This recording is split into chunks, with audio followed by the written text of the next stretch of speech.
This is Heroine Addiction, where we cover romance and drama manhwa, and where we know that gatcha is just another form of gambling addiction. I'm Isekai Sensei-Sama, aka Brad, and as always, I'm joined by Bento Baggins, aka Ben. My defense stat does not increase if I shed clothing. And today, we're joined by a special guest and friend of the show, Moon. Hi! Thanks for having me back. Thanks for joining us. We got a special one today.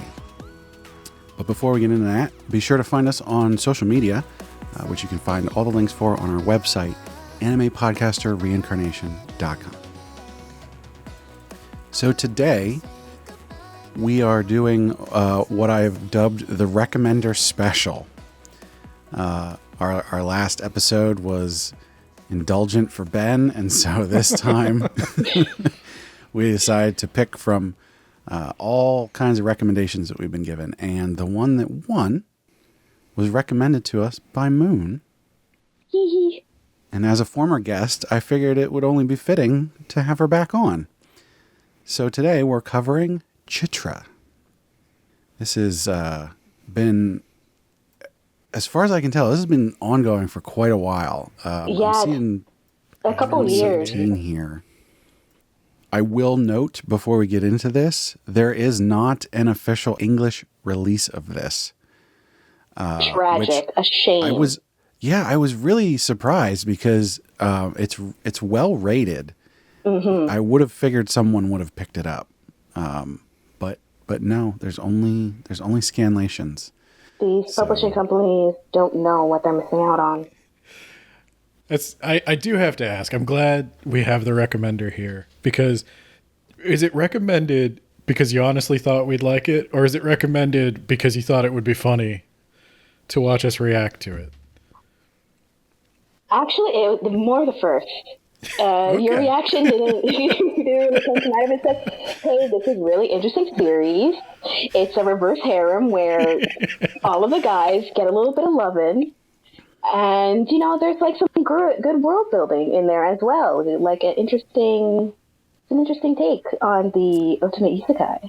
We'll definitely get into this a bit. I will say ahead of time, I understand why you gave us this recommendation. But I got some stuff to say on that. Before that, there is a short, I guess, summary that's on here. So I will read that real quick, and then we will dive directly into the deep end. I spent years preparing for the civil service exam, but I can't believe I died so unfairly. Is that so? I was reborn as a beautiful countess. I even got the ability to play games from the god of beauty. Drawing? Yes, I have the ability to draw for characters. I have become the apostle of the god of beauty and benefited the world widely by drawing out ultra-rare characters. So yeah, I really don't like gotcha stuff at all. Oh, I'm in the gotcha hole, so this is great. I wasn't, okay? Like, I didn't play Genshin Impact or any of those. I'll tell you what got me. Recently, I started playing a tower defense game called Underdark, filled with gotcha mechanics. Ugh. And I, like, as she's, trying to, like, roll or like draw for the super ultra rare, I was like, oh, I feel this. And like, mm-hmm. Oh, I've got to do like 3 draws and then I'm guaranteed a 3-star or higher. I was like, okay, listen, I don't have a ton of notes about this series, but one of the few notes I have is gotchas don't work like that. You can't influence what you draw. That is a misconception, Ben. I got a system. Misconception. You gotta empty your actually, she has a good technique. You gotta empty your mind. I've used it before. Sometimes it works, sometimes it doesn't. This is bad for people. People are going to read this. They're going to be like, "Oh yeah, oh, if I press the button slightly harder, I'll definitely get it better. Oh, I have to not have any greed in my heart, and then I'll definitely roll better." That's greed. You're being greedy by saying that. No, it doesn't work like that. All I wrote on my Christmas list was world peace, and because I wrote the good things, now Santa's going to give me the presents as a reward. Now, to be fair, in this world of magic and gods, it sort of maybe does work like that, but also doesn't. There doesn't seem to be an actual consistency to anything. But like some of the gods are giving her things within the gotchas. I don't know. I'm. So we'll just clear this out at the beginning here. I got through the first season. I figured that was only fair. I don't care for this. I don't think it's bad. I should say that, but it's definitely got enough things that aren't for me. I might continue reading this just like on and off here and there, but like I have no desire to continue to binge this. A lot of the world stuff I enjoyed, but so much of it revolved around the game mechanics of what she was doing and the gotcha draws, and like especially near the end of season 1 where she like gets this like administrative thing, and so it's just devolved into just all these like game window panels and pressing buttons and stuff like that, and I'm just like, I'm not against the video game mechanics in a magic world thing, although like it's funny to say this, as many isekai as I read that have RPG mechanics and stuff in them, I don't like it when it's like the main focus. When it's just an extra thing to help explain things that are going on, I'm fine with. But like when it's like, oh, I'm actually playing this game, and I'm just like, this. Well, why are you in a different world then? You just play a game. I kind of feel bad because in the later half of the series, they kind of drop a bit the gotcha mechanics. So it's just like it's less prominent than in the first season. I think in the first season it's more of like we're establishing characters. These how you attain the characters. It's just this wacky, funny gotcha mechanic kind of thing. It was like the first 25 chapters or something like that, and there wasn't a ton of it. Like she was doing some rolling and there was a bit of like the quest window stuff, but like it wasn't super heavy in it. And then as it got later in the first season, it just went whole hog on that. So I mean, if you're saying that it drops that off quite a bit later on, like I'm hopeful for that. Like I said, I would potentially read more of this. I just don't really. I don't have a whole lot of motivation right now. So even like a few months ago, I'd have been right there with you on the gotcha mechanics. But now that I've started playing this dumb tower defense game, I'm like, I felt it. I actually found that very relatable. Because the thing with the gotcha mechanics is like, you could tell she knows, like, everybody who plays gotcha stuff knows deep down this is a guilty pleasure. Like, like we know this isn't like all some. We're not building our like chess skills here. It's our shame. Are you sure it's everybody? Well, everybody. I don't spend a ton of money on it. I will say that. Me neither. I am no whale, but we're reasonable. The whales are the ones that are just boasting their pride about like, look how much money I spent on this. I spent like $100,000 on this gotcha game. So I'll tell you, this game I got, the only thing I bought was, and I do this with every mobile game I buy, disabled the ads. And the way this works with this game is you can pay money or you can watch ads. to like get certain stuff. When you disable the ads, you just get to push on the ad button and you get whatever the reward would be. And when you get like... That sounds dangerous. When you get 10 tickets and you get to turn them in for like 10 items and you're watching them like come up like one by common, fuck, that's trash, rare, that's trash, unique, I'm done with those two. And then you get like something with a purple border. Oh man. Like, that might be good. You can feel the dopamine flood your brain. and I'm sitting there like, yeah, that's not healthy, but I'm going to do it again. So, no, I'll tell you though, the struggle for me, like I think I'm probably fulfilling my podcast role of being in the middle of two opinions of I don't like harems, and I haven't done a lot with reverse harems. I think the only one other than this I've really gotten into was Oran High School Host Club. Somebody in the comments posted that on one of the chapters. Yeah. Yeah. Especially and that was because my wife was into it. But what do you do when you're a reverse harem person or a harem person, I guess, and you have like a favorite ship? Like then that doesn't become a reverse harem. That just becomes like you're rooting for this one ship. I think that's you me. Can also you can want butler. that, and you can want that particular pairing to have the most time together. Exactly. It's me and the butler, because that was like I was getting frustrated when like especially that's my main ship. Especially the little blonde guy, Torian. Yeah, I don't like him. I'm okay. But he's the one you're supposed to be like, oh, look, he's going to change because she's changing him because of how smart and interesting and cool she is. She is not. She is not. I don't like him. His conniving ways is too beneficial for her administration to even attempt to change. He's a bureaucrat, Brad. You can't change him. But exactly. No, I can tolerate, like, look, you know, if we must have, like, I also like the red-haired guy. Tyrex, I think. Yeah, Tyrex.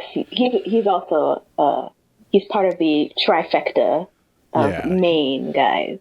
He can be there. But it's the He's totally fine with that. Yeah, and I liked that about him. He's a simple man. It's weird that he's the mage. He does not like exude mage to me. But no, he could be. It's her and the butler, and Tyrex can watch and jump in occasionally.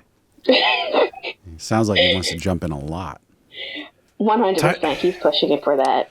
It's so tough because physically attractive wise, Tyrex is the most attractive. Mm-hmm. To me, I guess. So I'm going to tell you the other part of this that I was not on board for, and again, not against, just not for me, was, I guess, the whole theme of this series, which is like all collecting the beauty stuff. What? Collecting beautiful men. I mean, to an extent, I'm certainly not against that your beauty. outer beauty is a reflection of your inner beauty. Yeah, I mean, it's almost the moral of the series, at least so far. I don't like. I thought that at first, but then as it went on, and I made it about a season and a half into it.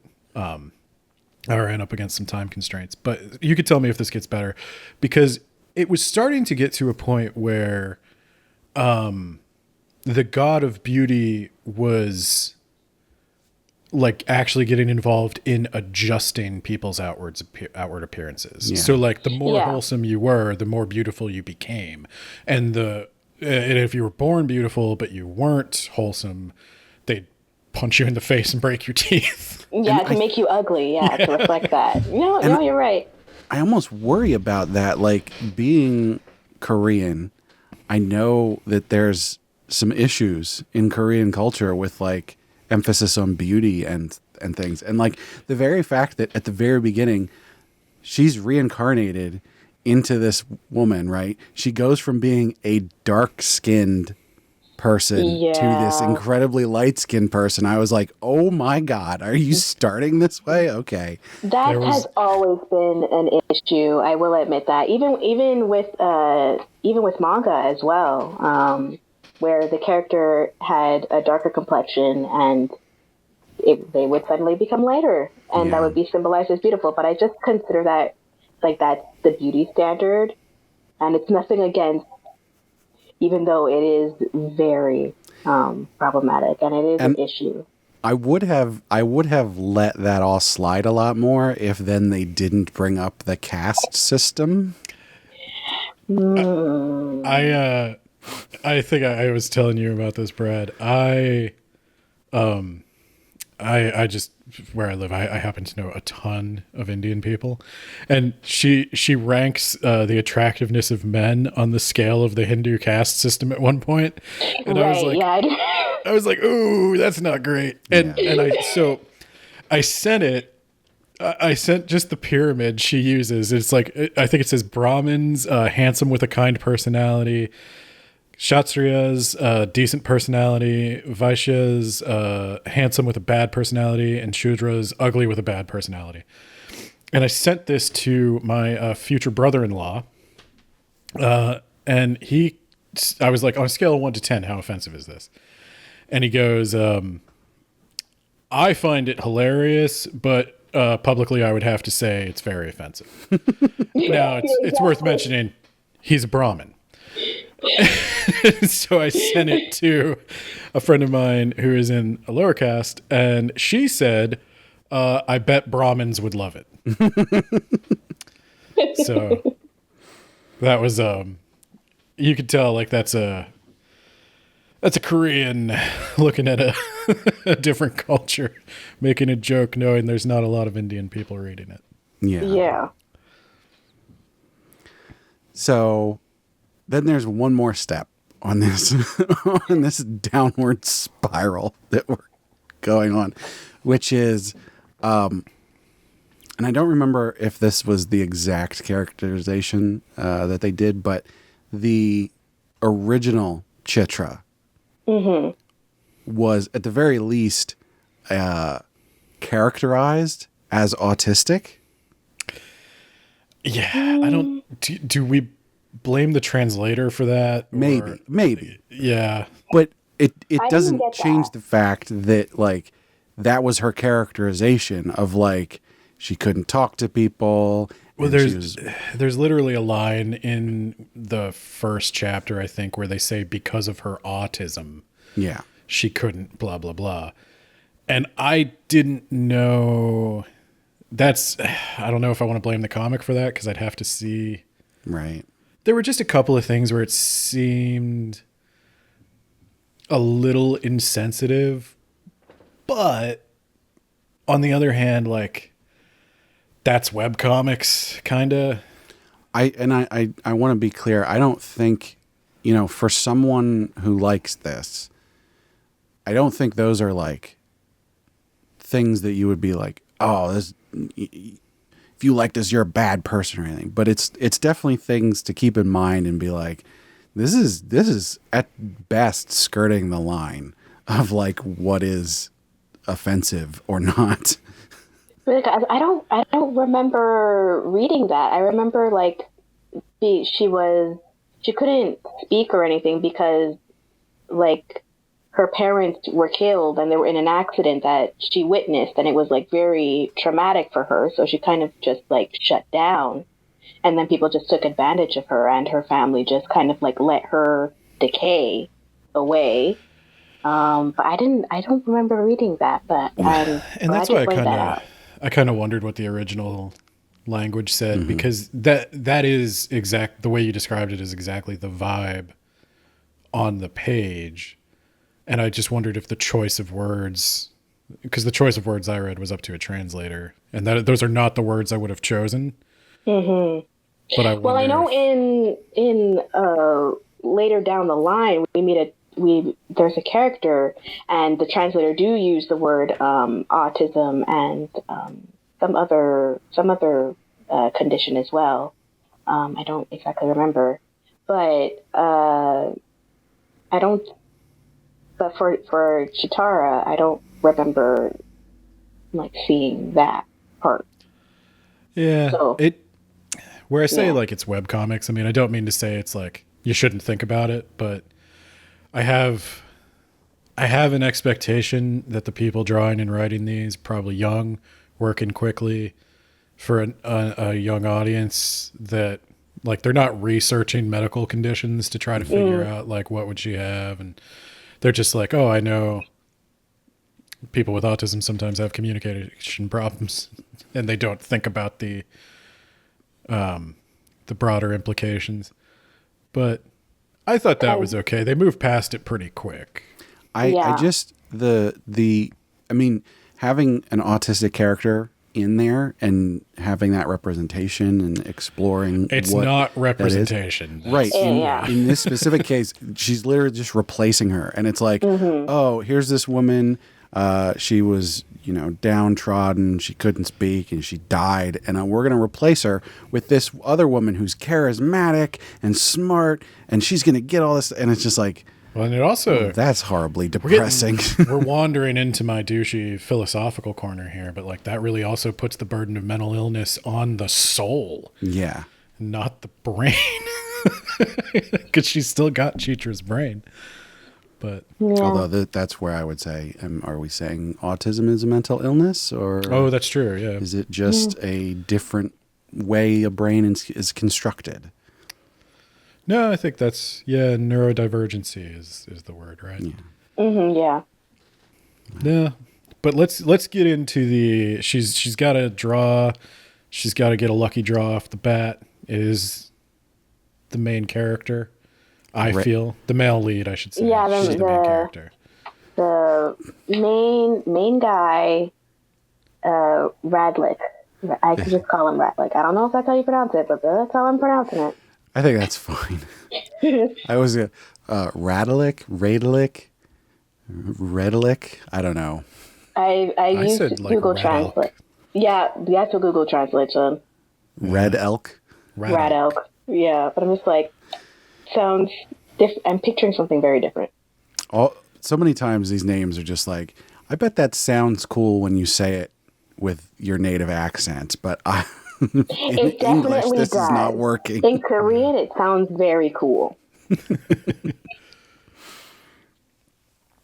Yeah, I liked him. He's cool, and I like the way that they play off of each other. Him and Chitra, the back and forth that they have, and the sort of the build up to the romance that they're gonna have, the way those scenarios sort of fell into place, where he's all like, oh, she ate my orb, whatever the heck that's all about. So we're like just his like a spirit family. container. So I can't let these feelings loose that I have. And she's all like, oh, he's so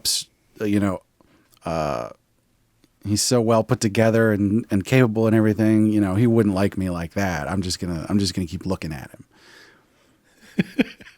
I mean, that's fair. There was a storytelling thing I liked that I haven't seen done elsewhere, and this could be like my lack of exposure. I liked how the people she's drawing are like real people who had real lives, and like upon their death, the god of beauty gave them the choice to be incorporated into this weird gatcha system.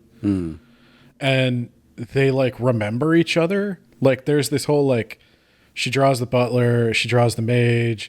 The butler and the mage have a past. Yeah, they're half brothers. Yeah, and so like I like that, because they always give those like flavor text things especially in the comics that do this, and even in the games that do this, where they have like, oh, this is a hero from a bygone age, blah blah blah blah blah, and like you're never going to go to that age, you're never going to see anything about that, but with this there is actually like world building tied into the gacha game. This Yeah, almost like strikes me as someone was like, I want to make a gacha game, but I can't program, but I can draw or write.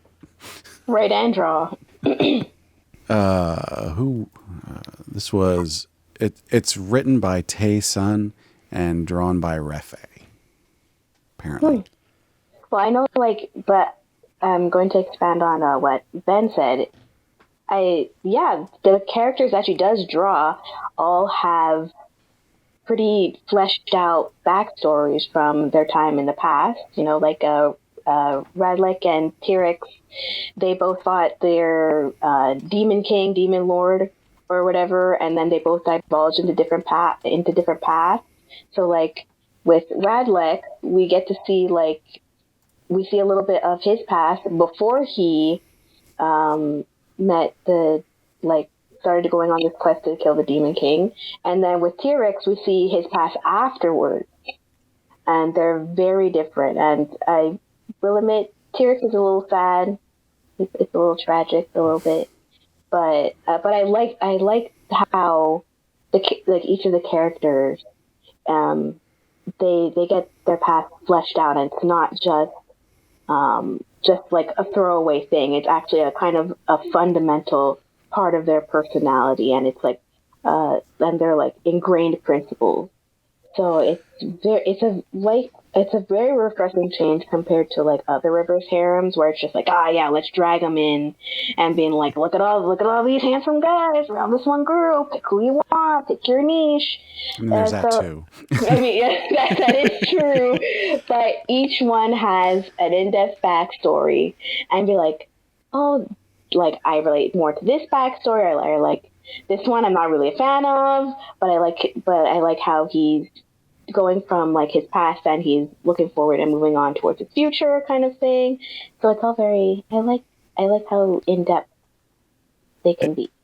And I thought it was an interesting way to tell the story too, because with a lot of Otome Isekai, the protagonist has played the game, knows all the characters, and we get the exposition about their backstory through her inner monologue.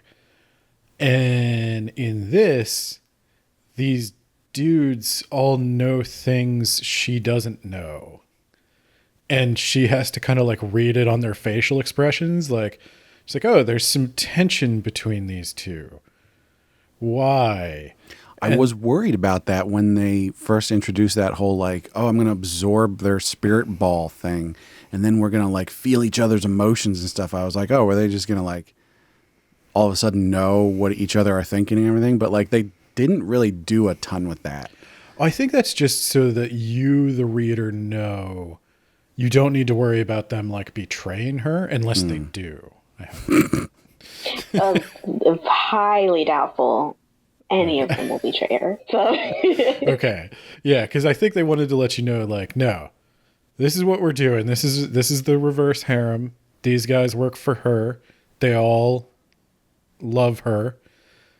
And as far as a harem can go, I do actually like the way they establish each character's attraction to her as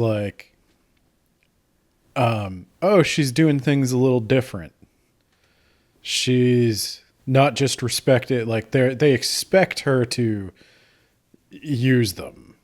But act like their previous lords or leaders and everything. And when she doesn't, and when she subverts those expectations, they're oh, you're different compared, even though you're in this position of power, you're treating me as a person. You respect me and my boundaries.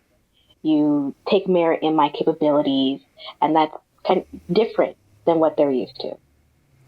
I was a little confused though, because at times they'll show that they have knowledge of her and the other world that she came from and everything.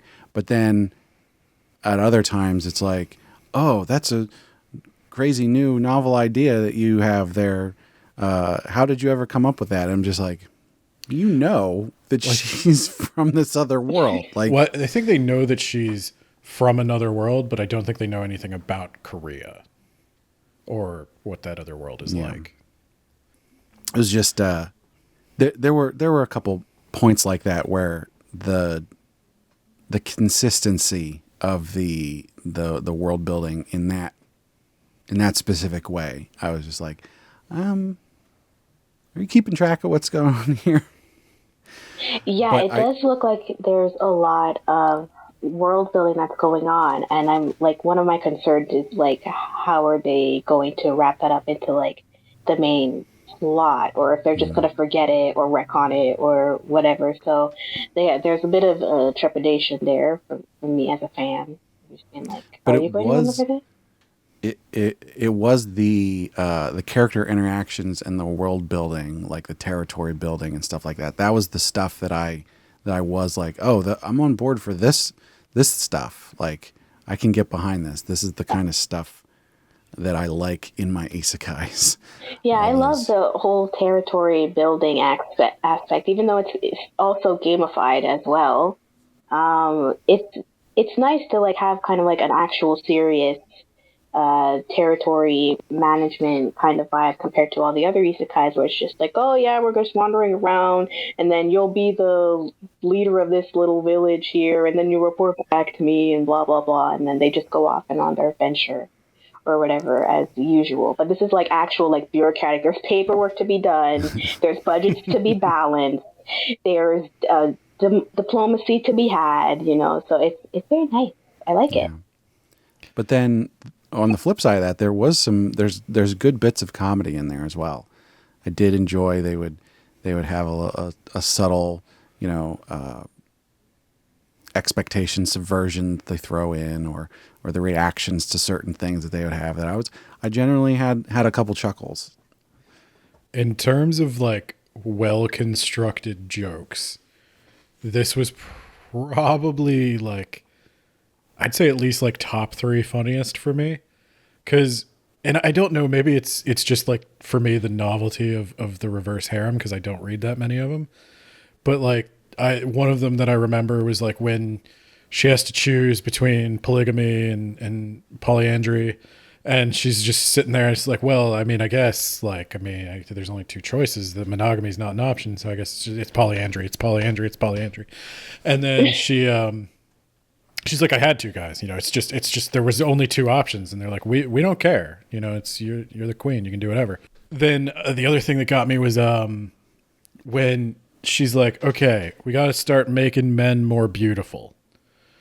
And she's like going through like all the thought justification for it, and she's like, and when you think about it, in the animal kingdom, like males are often like putting on displays to attract females. They're often like the more ostentatious. How did we get this up backwards in humanity? We got to fix this. Like, it's not about me. It's about the natural order, guys. Like, we just got to do this. And then when she's like, okay, so we're gonna make nice people beautiful with weird skincare treatments, and we're gonna make mean people ugly, and like people who just aren't like very virtuous but not also terrible. You just stay how you are. And then eventually they're like, no, there's got to be one beautiful man per household. And so we're gonna have to get this virtue up, guys. And like they start figuring out like what herbs make a bad boy type and what herbs make a pretty boy type. I love that because it was so funny of being like, you can customize your guy. And all the women in the village are like, oh, when my man finally learns how to not be an asshole, I want him to do the bad boy type. I'll go for a pretty boy type. And they're like, I was like, I'm reading this, as a guy who's watched anime for a while. It's like, yeah, I suppose we deserve this. Yeah, it's there was a thing there that I thought they were going somewhere with this, because they introduced the whole one beautiful man per household thing, and then also the polyandry like alongside it. And I was like, oh, they'll just like every woman who doesn't have a beautiful husband can also then get married to a beautiful man. Mm-hmm. But I didn't see an evolution of that. They were just like, oh, we're just gonna go torture these men until they're better people, and then they can be beautiful. it's an economy of scale thing. You know, you got to be able to afford two husbands. So. Exactly. I mean, she was already overwhelmed after the one beautiful man per household thing. So it was just a reason to get those faith points up. But no, I could pretty quickly see how this comic appeals, especially to women who probably have like quietly or not so quietly had these same frustrations. Like why are there so many ugly guys? And like there's all those little conversations off to the side where like the man's like, I shouldn't have to go to the castle. I mean, it shouldn't be all about appearances. And his daughter's like, you called mom fat yesterday. Go to the castle and get pretty. I'm like, yeah. It's the power fantasy. She's the one thing that always gets me a little, and it's not like a deal breaker for me. And this is in a lot of Otome Isekai, is like when they get in charge and they just start killing violent criminals. I'm always like, wow, that's so real. It's like I mean, it's a fantasy we all want to achieve, to get rid of like the scum of the earth, right? But we don't have like the power to do so, or the capabilities, because we'd all go to jail. That were to happen. It's weird to have like all these like gender play gags that work very well. And one of the things, like spoiler for the rubric, I guess, I'm going to go pretty high on like artistic flourish, because like I actually really like the chibi effects, and like when she's got the big circle eyes and she's looking off to the side. And I really like all the cartoon comedy they did. But so you've got all that going on, and then she's like, okay, and then for the murders and the rapists, we're going to like cut off and they bleep it out, and then their hands and their feet, and we're gonna let them like bleed out. And I'm like, holy shit. I guess like in the background, there's definitely some heavier themes that are going on that I wouldn't expect from this like kind of slightly degenerate gag comedy gotcha territory management kind of manhwa that I'm reading. You know, it strikes me that they are doing a sort of a washing of it by going, oh, this is a world where there's war and people die all the time. It's medieval and all, and like the morality of this time. And she's like, oh, but I don't want to go to war. I don't want innocent people to be hurt. And we're all like, oh, she's such a good person. But she also had tens to 100 people executed like the first thing she did. Well, and I wonder, and maybe like Moon, you can talk about this. Do you think that appeals to like the feminine fantasy though, of like, if in this world, like in a medieval world, like women are probably disproportionately victims of crime, especially violent crime. And you get to just be like, you know what? I'm gonna do everything I always wanted to do to those people. Oh, 100%. Yeah. Especially on the sub, we love vindication, and we love when scumbags get their justice. You have no idea how many series that are on there that people are just ready to, like, there's a lynch mob ready to go into this fictional story about this fictional couple in this fake situation, and they're ready to witch hunt this guy down. So yeah, 100%. There's a real appeal for that power fantasy kind of thing. People getting their just desserts, taking advantage of the weak, kind of thing. So yeah, it is play or pandering towards the female demographic, and it's, I don't know, I like that. I like being pandered to in that way, because in reality sometimes you have to just like, and I'm just talking about just everybody in general, like humanity wise, sometimes you gotta suck it up. You can't just go out and you gotta be an adult, and you gotta smile and be gracious, and being like, there are real life consequences. I can't just go around and do the thing. But oh boy, do I want to. I mean, there's a whole genre of manga and manhwa that is literally just like revenge. So, I mean, I do understand it, but generally, those series, they go one of two ways. On the one hand, it's like they show that they're completely justified in literally everything they're doing, and they don't try and like play it off in any kind of way.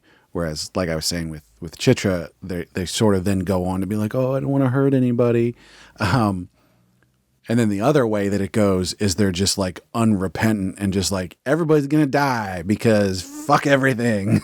Well, I was kind of talking to my wife about this, and it was also kind of why I wanted to talk to Moon about it. Cause like it always jars me when I see that in the Otome Isekai, like when they're like, you know, it's especially like the rapists and violent criminals. It's like, we're going to, you kill them in the most brutal way I can think of at the moment. And then on to the next thing. And I was talking to my wife about it. And for her, it was like, I was like, do you think that ever like would jar you? And she's like, nope.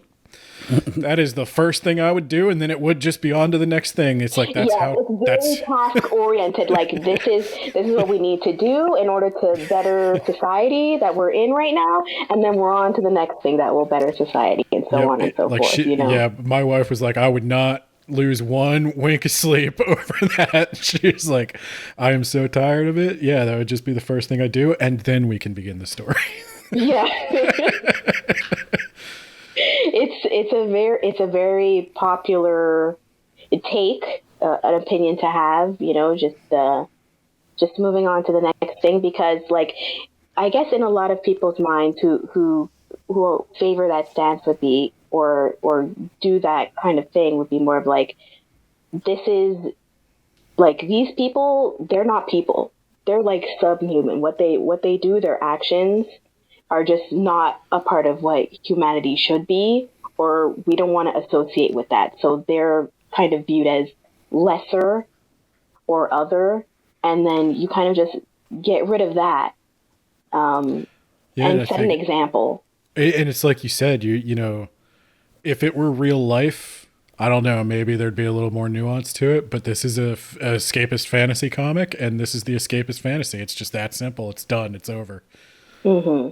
But I like how we see like the little impact that when she does do the whole like execution of like violent criminals. You know, you see those two sisters there in the crowd, and they stop and they see what's going on, and they hold each other's hand, and like one of them is just crying, like silently weeping, as like finally justice is being served right now. Like whatever happened to them, they don't go into that. And we see those two sisters like that in like a little in the background a little bit. We get little bit of chapters with them and see how their life has improved. So I like how we kind of see that silence of like, this is the reason why she's doing it. Yeah. When I was going to ask about that too, because as the story goes on and they get more involved in the kingdom building and like righting the wrongs of the world, I got to just a little bit of the part where maybe some of the fighting, like, not like the fighting started like there was a big war, but like she was actually taking like tactical military action. Mm-hmm. And I wonder, does it keep the super silly tone for the next two seasons, or do they? It gets a bit more serious. Like there's definitely larger stakes at play, especially with the kingdom that's going on. I don't know how far you've made it, Ben, but later on they're dealing with like the emperor gets assassinated, and then the new potential emperor, the heir, comes in, and she has to kind of deal a little bit with that.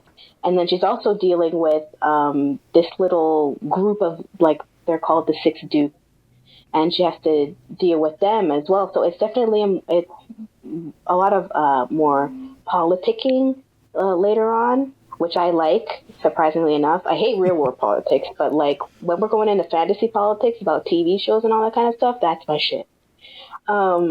So it definitely gets more serious. There's still that like little bit of lighthearted tone, but those are in like separate chapters. So like when they're going into like a political diplomacy kind of things, it kind of maintain that seriousness.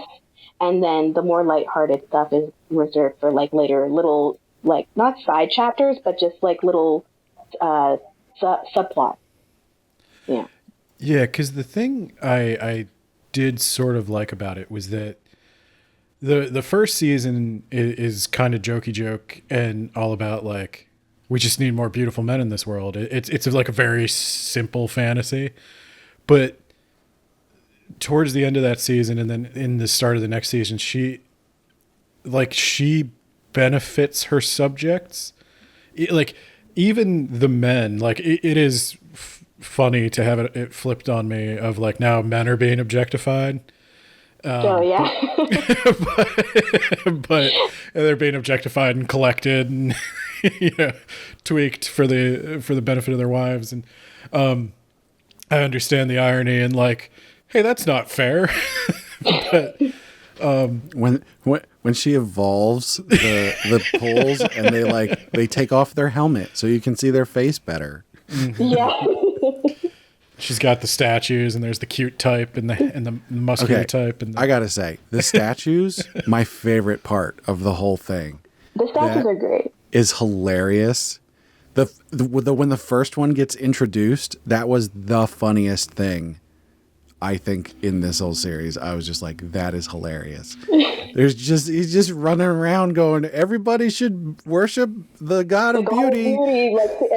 Like doing scriptures, preaching scriptures, and like having like little gospels while he's running around doing his thing. And just like shouting them at full volume. Yeah. Every time they show up anywhere, it's the funniest thing. When they go, when they're like, oh, we need to bring the farmers in who ran away from the old, oppressed lords and everything. And you see these farmers are out in like the middle of the forest, but they're like tilling away. And then someone's like, there's intruders. And you see like this big hulking thing coming through the underbrush. And you're like, oh, what? They're going to fight. And then he's like, hey, God of Beauty is great. Here's some deer. Yeah. They don't quite get it, but they're doing their best. Yeah. But no, the thing I liked, where I was going with that was like, even though it is like male objectification, it's still to like the men's benefit to do what she wants them to do. Cause like, it is funny. She goes around and there's all these, like the statues, they also are like, they'll throw like, beauty cream on some guy's face. And he's like, oh my God, I feel 10 years younger. he's like, look at me. And they're like, yes, cleanliness and hygiene cures disease, and they're trying to implement that aspect of beauty. And I was like, I started reading this a while ago, but then I put it off and I had to consume a bunch of chapters really quick. And I think I posted in the Discord, like it got in my head. Like I was like looking in the mirror, I'm like, should I have a skincare routine? Like if you want to put into that effort, good. I don't do anything special. I think if you want to put in that effort, then you can. There's no judgment.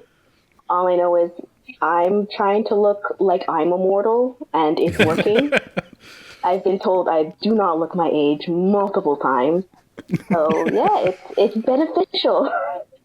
I guess to be fair, I've always tried to look older because, I mean, you can tell with the gigantic beard. If I shave this off, I probably look like I was 20. I'm getting to the age where I don't want to look older anymore. I'm good now. I was thinking about it because like wherever we go, my wife, she's non-binary. She looks like a 18-year-old boy. she's a skater punk. Yeah, she looks like a skater punk, and people always think she's like very like she works with this one guy who thought they were the same age, and he was 21 and she's 35. And I'm like, God damn, nobody's making that mistake with me. I think I gotta get on it. But I was thinking about it because I was like, the comic raises some good points. It's like, like all the men, they're like, they feel better and they're like, oh my God, I feel better about myself. I feel more self-confident. I'm doing this for me. As much as I'm doing it for them, I'm doing it for me. And I was like, yeah, I should. I'm getting up there. I should wear sunscreen. Like, no, I mean, I love that what you've taken away from this is like self-care. Yeah. It's important to care about yourself, to have that self-respect, It's good. My skincare routine is don't go outside. Well, there you go. That also works too. I'm just waiting for the day my beard is completely gray, so I can be, dignified and old. Some women like that salt and pepper look, Mm-hmm. It's very attractive nowadays. My wife. Oh, God. My I was watching this is so tangentially related, but it's just weird being a guy reading the reverse harem because you it's a perspective you don't normally get if you only watch like the stuff that's like made for your demographic. But I remember watching this one video where they were talking about like the manosphere stuff, like guys trying to be tough and like edgy. Oh yeah, that toxic place. And they're like, and then why can't and then these guys wonder why they have a hard time dating, and it's like, but like this whole time, like women are telling you what they want. Like go look at a magazine for women, and they showed a difference between like I think it was Chris Evans on the cover of Men's Health. And he's like shirtless and ripped and like glaring at the camera. And then they showed him on the cover of like Good Housekeeping or something. And he was in like a turtleneck and like just looking at the camera or something. And they're like, yeah, they don't really like want you to be like this monster, They want you to, and it's like, I mean, you can be the monster, but you also have to have that balance of being like, soft. Yeah, you got to have that. It'd be nice if you can turn it on. Thing where you got the fiery red hair and the JoJo outfit. So I don't read a ton of reverse harem. The one that really jumps to mind is I fell into a reverse harem game. Could you tell that's a reverse harem? And that one is sort of depressing and serious pretty much the whole time. Mm-hmm, yeah. So, I haven't read it, but it's good. It does have a couple of R18 chapters if you're into that. I definitely am. And I mean, I like that, but I don't know if I want a depressing and serious R18. The R18 is the good kind. Okay. Yeah. The R18 chapters are just the sex scenes. But this is such a different take on the reverse harem from that. So it's like there's such a big difference that it's hard for me to even, do any comparison to that. Because even to that extent, like all the men who surround the main character in that one are very timid of her. She's the princess. She's the crown princess. And she was evil before she possessed this body, like the original one. And so everybody's scared of her, and like it's a whole thing with that. So this is so different in that like most of these people, if not all of the ones that she's actively engaged with, didn't know the original owner of this body. They're all coming in from a fresh perspective. She's nice. She's, got all this stuff going for her. So, and of course, like I said, the tone difference is just night and day. So I was, did you guys get a kick out of the, like stat block erections she gets when she's yes, willpower. That made me serious in the first season. But yeah, it was great. It's like you can see her degeneracy level rising in real time. I love that. I was like legit shocked because I thought they were going to play around with this so much longer when in season 1 we get not one, not two, but 3 smooches from 3 different guys. Yeah. I wasn't ready for that, especially the butler. I was like, damn, he just went for it. I was like, shit, now they're going to, and she's into it. And then they do the like, oh, but maybe he doesn't like me thing. And I was like, damn it. No, butler, you gotta, first impressions matter. Okay. Before she starts getting with these other guys, you gotta tell her how you feel. I was surprised about it, but it did. I think it made sense because they build up a lot ahead of time of like, oh, I have these feelings, but I can't do anything about it. And then talking about like, oh, I need to control myself and everything. And it just like got too much for him. He couldn't deal with it anymore. And also T-Rex also kind of did the first smooch. So that was just ridiculous. Like... he was just like, oh, I'm going to go for this. Well, and T-Rex is like, this dude is like... He's great. I love him. Oh, man. What's the term? I don't want to say bisexual. I want to say everything. Pansexual. Oh, yeah. That's what I was about to say. That guy is, he's down for whatever. Yeah, he is down for whatever. He used to be. Yeah, that's true. That is true, yeah. That is true. He used to be down for whatever. Because he's like about the cute boy in the tower. He's like, oh, why don't I go for him? Is it because he's a man? No, that's not it. Because I'm not interested in any women either. And I was like, wow, that is such an innocent way to explore your feelings. He's just, no, that's not why. And then he just kisses her. But I don't like that blonde kid. He's a sneaky Torian? Yeah.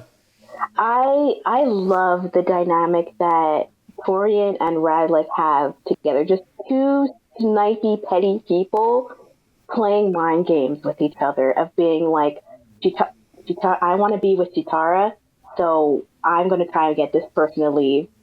I'm not going to budge from this stance. I will die on this hill. You move. I'm not moving. So it's kind of like this dynamic of like these 2 people, equally smart, okay, equally devious, or the potential to be. And it's just like this push of 2 mighty forces.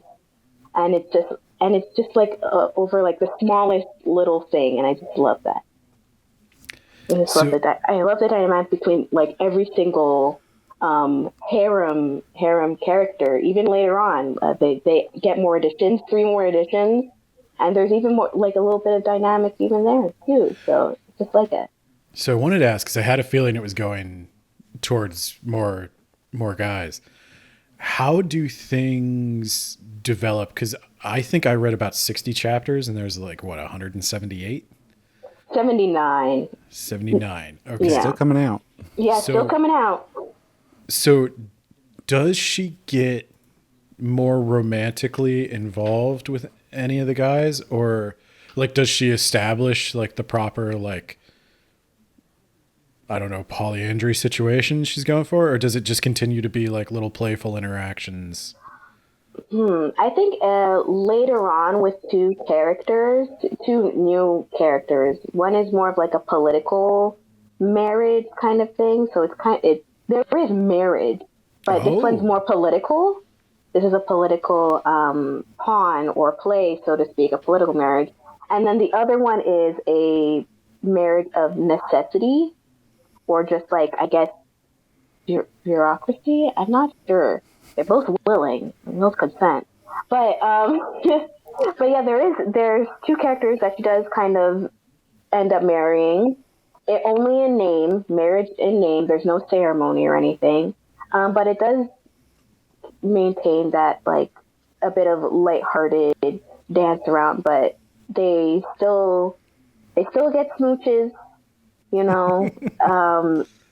Maybe there is some like intimate moments with the guys. So I wouldn't say it advances to where you would think it would go into in a reverse. Like when you think of like reverse harem, like you think about all these steamy moments and like they're going on dates and all that kind of thing. No, it does not get to that step, but I think it's because there's bigger fish to fry, which is the plot, which is more of like the politics and like also kind of like the main kind of ideal or plan that Chitara is trying to enact. Spoiler alert. I don't know how much you want me to go into this, but yeah. Does it have to do with? So I'm guessing, like, from the first 60 chapters, I get the vibe that by that point, multiple gods are interested in her. Mm-hmm. And I don't know if they is it, I don't know what they want her to do. I mean, obviously she's a very effective, like, prophet for the god of beauty, and they might just want her to be their prophet. But, is it like the world's out of balance or something? Like they need, So is she taking over everything? So the gods, they kind of like what she's doing, even though she's mainly the apostle of the god of beauty for bonus, I believe. But they just like how it's just like them taking the interest. They're like, hey, I like how you did whatever you did, or like how you solved that issue. You know, I like that. So they obviously take an interest in her and they start to favor her more. But I think the main issue in the world that Chitara finds is the gods are interfering too much in humanity's plight, and it's just causing it to be worse and worse. They're expanding on issues that don't need divine intervention or like divine meddling or anything. So her main plan, her main goal, end game, is to kind of get rid of the gods that meddle in humanity's affairs. That's kind of her main goal. And she can't say that out loud. Otherwise, they're obviously going to take her down because they want to remain in power. Okay, that's an interesting twist. Yeah. So while she's dealing with her territory, dealing with these 6 dukes, dealing with the political goings on of like the kingdom that she's in, she's also dealing with like the way the universe in that world works. And she's just collecting the best guys in order to do that, which is they're very good looking, they're handsome, but they also kind of agree with her ideology because they've seen how the gods have kind of messed up in their world too. So it's very much a rebel against the divine kind of storyline. It's not 100% in the forefront of the story, but you can see the workings of like she's laying out certain like plans and contingencies with the gods that are taking an interest in her and being like, okay, how do I loophole this? How do I twist this into my benefit? You know? Yeah, so I can kind of see what you mean when you were saying earlier that you don't know how they're going to bring that necessarily to an end, or like, can they tell that story? But I do love that because that is proper webcomic going off the rails storytelling. Like every webcomic starts with like 2 roommates talking about video games or something and ends with them fighting God. Like that's what I used to love about this stuff when I was in high school and I was reading it, and that's what attracted me back to these webtoons, because I love how into it they get. And like she's pulling all those gatcha items from the other gods, and like this, we glanced over it, but there's a god of domination. Yes, Adamona, I believe, the god of domination. Yeah, who gives her a whip and some transformable dominatrix gear that she can turn into a tracksuit. Yeah. And that was It's a holy set. It's a holy set, and that was a genuine comedy moment. Okay, but you just left out the best part, which is when she whips people, they get a bonus. They get a buff. Yeah, they get a buff to their abilities. she whipped T-Rex for to help him, bounce back after work.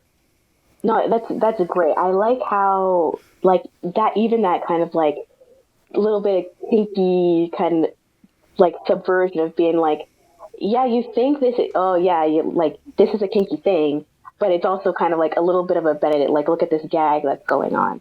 So I like that in the story, they twist a little bit the things that you would normally just expect or being like, or kind of like brush off, and they kind of like bring it back to kind of being like, hey, this is a little bit important. Kind of remember that little drop of tidbit, Yeah, it's great. I love it. But that's what concerns me. It's just like, I want to see Chitara kind of like enact her plan of kind of subverting the gods and kind of like compelling them or getting rid of them or eradicating the ones that meddle a bit too much. And I'm a little worried about how that's going to happen with all these. There's multiple layers of plots that are going on, and I'm a little worried how they're going to pull it off, as I said before. Yeah. Yeah, and it's already been going. I mean, 3 seasons is like what a lot of these get. I did want to say, I found it interesting. So the first season is like 55 chapters or something. The second season is about the same. It might be 1 or 2 chapters less. And then the third season is just, it's over 75 at this point. I'm just like, how are you deciding what's a season and what's not? I don't know. I think that's more up to the scanlators to decide of like when the person's taking a break or not. Or like the artists are taking a break. I think for the scanlations, we're very far behind. I'm pretty sure there's a lot more that, but I'm not exactly sure how much, but we're very behind. There's been like 4 different scanlators that have picked this up and then let go of it. So I definitely know there's more to come. I just want to see it happen. I don't know how long you probably don't want an official translation then, because if someone starts an official translation now, oh god, I know they're going to start at the beginning. See, that's the curse of this thing. Is it's like, I want an official translation, so it's good quality. We understand what they're saying, but then it's like, I'm going to have to wait 179 weeks for it to catch up. Yeah. God damn it. Yeah, but honestly, though, it does need like that's part of the reason I didn't read more was the translation started getting really, really rough. Yeah. And I was kind of losing confidence in whether or not I was even getting an accurate translation. Yeah. I would definitely say up to 140-ish. Or I think 139. Yeah, 139 is where it takes a dip, and that's when I believe the main team that did season 2 kind of disbanded or started to disband. Unfortunately, there's an interesting thing here in the version that I was reading. After chapter 48, the scanlation team changes. Yeah, and that's where it goes from chapter 48 released 1,551 days ago, and then the new team chapter dumped like a lot. Oh, but then there's some Bato. later. Yeah, it's like there's some middle ones in here. It's really weird. Yeah, There's okay, later so chapters that came out first. what you should have done is read it on manga decks. That's where the main chunk of it is, because the team that did season 2, they took down their version, their scanlation version, off the Bento website, and then somebody re-uploaded them again. Okay, that makes more sense, because what I read on Bento was rough. Yeah. After chapter 48, you said? Yeah. And I was even in the comments on that, and the team didn't dump it. Some user dumped it, and they were in the comments talking about how they did that. I mean, it makes sense that they took it down because it's bad. Like, there were parts where I was like, that is not an actual sentence. No, that was the hilarious thing. Like, I mean, I don't want to be too mean, but like, what got me was that at the end of those chapters, they credited a whole team, like 5 people. And I was like, okay, one person and like maybe a typesetter, I could understand, but you're telling me there's a quality checker on this? Like, there's a proofreader? Do any of them speak English? Yeah, that was kind of my question. Like, that's... This series has had a rough time with translation, and it's a tragedy. It's a shame, because I think the humor especially would benefit from a real translator who could make the jokes hit with the right timing in English. I got to that point, and like I said at the beginning, I wasn't keyed in on this. It's not bad, but it wasn't something that just grabbed me. But I got to that point, and I just started skimming it, because I was like, most of these sentences don't even make any sense. I just need to get an idea of what's going on and move past that, which is why I got to the end where it said season 1 end, and I was like, okay, I'll leave this here for the episode, and maybe I'll come back to this at some other point. Yeah, I should. If you were having that much trouble, I wish you could have told me, because then I would have redirected you to manga deck, where there was a bit more stable translation for longer. So I'll tell you what, though, I would love to get an official translation, because then I'll read it from the beginning. Yay! I think I would start with season 2. Like, if the official translation picked back up. Definitely start with season 2, because like season 1 is kind of like you're establishing the characters, you're kind of setting up like the mechanics of what's going on. So if you're definitely going to more interested in the story, or like further in, I would definitely say season 2 is a great starting point. So I have like 4 levels for series. So at the very bottom is obviously, I don't like this, I'm not going to read it, right?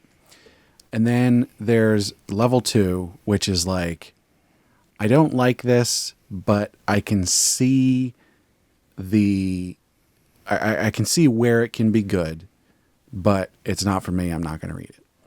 And then there's level 3, which is like, this isn't grabbing me, but if I just get a chapter week to week, I'll keep up with it, because one single chapter is not difficult. And there's sort of a subcategory in there where it's like, how many chapters build up before I'm like, that's too much to read. And this would probably fall into the 2 to 3 chapter category within there for me, where it's like, if I was reading this week to week, if it was only 1, 2, 3 chapters, I would read this. It's close enough. There's parts of it that I'm not into, but like overall, I like the idea of what it's going for, past the gatcha mechanics stuff, the game mechanics. And of course, then there's the top level, which is I will binge read this until I pass out. But so, I mean, in that regard, I think that's pretty good praise for something that I'm like, I'm not really into this. But like, I would, if I could get to a point where I could just read this week to week, I totally would. And that's sort of what I do with ones on that level is like, oh, I'll read 2 or 3 chapters a week and maybe I'll catch up. But then a lot of times just the amount of chapters I have to catch up makes me go, oh, maybe not. I don't know. No, I totally agree with you there. Like, definitely back in the heyday of, like, when it was getting a proper scanlation, when it would come out, like, once every week or something. I agree. This one is definitely not something to binge. Even reading it, like, just rereading it for this podcast, I found it a bit difficult to start back from ground zero and then work my way up, so it's definitely something that needs to be taken in measure, read in measure. So yeah, I agree with you there. I was thinking along the same lines. But I think that might be because so much of it, at least early on, is the gag stuff. Like the gags don't, like the joke lands, you laugh, but you don't necessarily like. There's no cliffhanger to make you turn the next page to go to. There was a couple points where when I got to the end of the chapter, I was like, oh, I want to go to the next chapter. It wasn't every single time, but when he went in for the kiss, I was like, oh, I got to know how this plays out. But, Yeah. I mean, but there's not a lot of that in the first season. right. Yeah, definitely. There's series that do the cliffhanger stuff at the end of every single chapter, and a lot of times I don't like that. I don't mind it here and there, and sometimes it's good to be like, oh, that's the thing. But like when you do it every single chapter, it just gets exhausting. So I don't know. I feel like this Chitra did a good job of keeping that balanced, where it was like it doesn't get exhausting going, I need to read the next thing. Mm-hmm. Like, it has good pacing with, like, the cliffhanger thing. I will admit, reading back, like, the first season and everything, I wasn't as into it as how I thought I would be.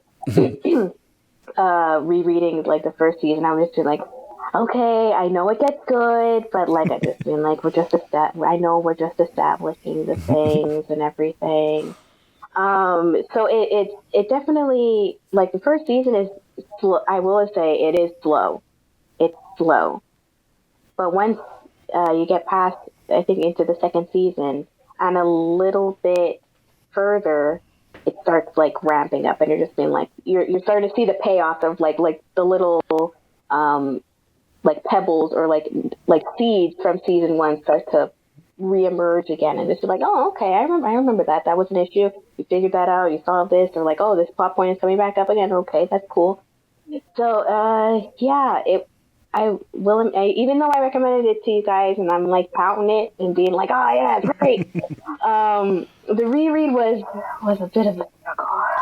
I would actually say I thought that the pace at which the first season went wasn't bad. It certainly wasn't, maybe as quick as you'd like, but I don't think the chapters were terribly long. So it didn't, that most of the time, it didn't feel like a slog. Mm-hmm. For me, it was more along the lines of like, oh, she's doing more gotcha pulls. Okay. I don't care about that part. I think you are not the target demographic. Yeah, there is some of that, because I'm not either. But if you do, I mean, are we ever on this series? I'll say, like, I mean, here's the thing: if it's, I think more guys would like romance if they gave it a chance. Yeah, and I think this one is obviously aimed at, if not women, then at the very least, people who like men romantically. But the gotcha mechanics and stuff, it is aimed at a very particular group of readers. Like the author definitely has the audience in mind, and it's people that get into these gotcha games where you collect pretty characters and they spend too much time on him and they know it's a guilty pleasure. And because she even talks about like, why I'm treating the statues like 2D and I'm treating the guys like 3D, and I love them both. But she knows she's a nerd and she has to hide it, and that's why like the will stat always goes up when she's trying to hide her expression and everything. So like, I will say though, legitimately, like playing a gacha style game did give me an insight into that. Like, yeah, you're way too into this and you don't want to let everybody know how into it you are. Kind of vibe that some of the humor is derived from. I feel like the target person for this is the kind of person who is literally playing a gacha game and finishes up their dailies, and then they switch over and read a chapter of this. Yeah, I mean, possibly, maybe also kind of like a bit of like the MMORPG, civilization kind of gamers there, time management, that kind of thing. Because when I first read this, I was not a gacha gamer. I was freshly introduced to Genshin Impact, so I was like, okay, I can kind of see, it's a little bit like this. And now, since I've reread it, and I see like the little gacha mechanics, I'm just like, relatable. This is so me. Yeah. I'm looking for a character. No, it's definitely aimed for gamers, mobile gamers that have that inkling or are familiar with microtransactions, premium, pay to win, that kind of thing. I was thinking they didn't introduce like she can pay gold to get tickets or something like that. I was surprised. That is true, but it's a different kind of currency, which are the holy tiers, which you get from building faith. I'm just like, I'm showing my nerdiness right now. No, I was about to say she's got to farm the faith by doing the repeatable dailies of doing the commissions, doing the grind. I was on Elder Scrolls Online doing my crafting dailies before we recorded today. So so it's very gamer like relatable. Like if you're a gamer, you'll get the feeling of this, like capital G gamer. In Villains Are Destined to Die, she like is getting money in that world from like her diamond mine or whatever the heck she has, but like then she has to pay that money into the system to view the affection scores of the guys. So yeah, it's a mechanic that exists. Yeah, the game system kind of thing. I found that there's some manhwa that do this, the whole game system thing, but I know it's very popular for guys in the manhwa scene and in the Chinese comics as well. That's a very popular trope. So I think it really just depends on the culture of where it mainly is from. That's even, I mean, it's really bled into the American scene with not so much with comics, but we are starting to get a web novel scene with like lit RPG, they call it.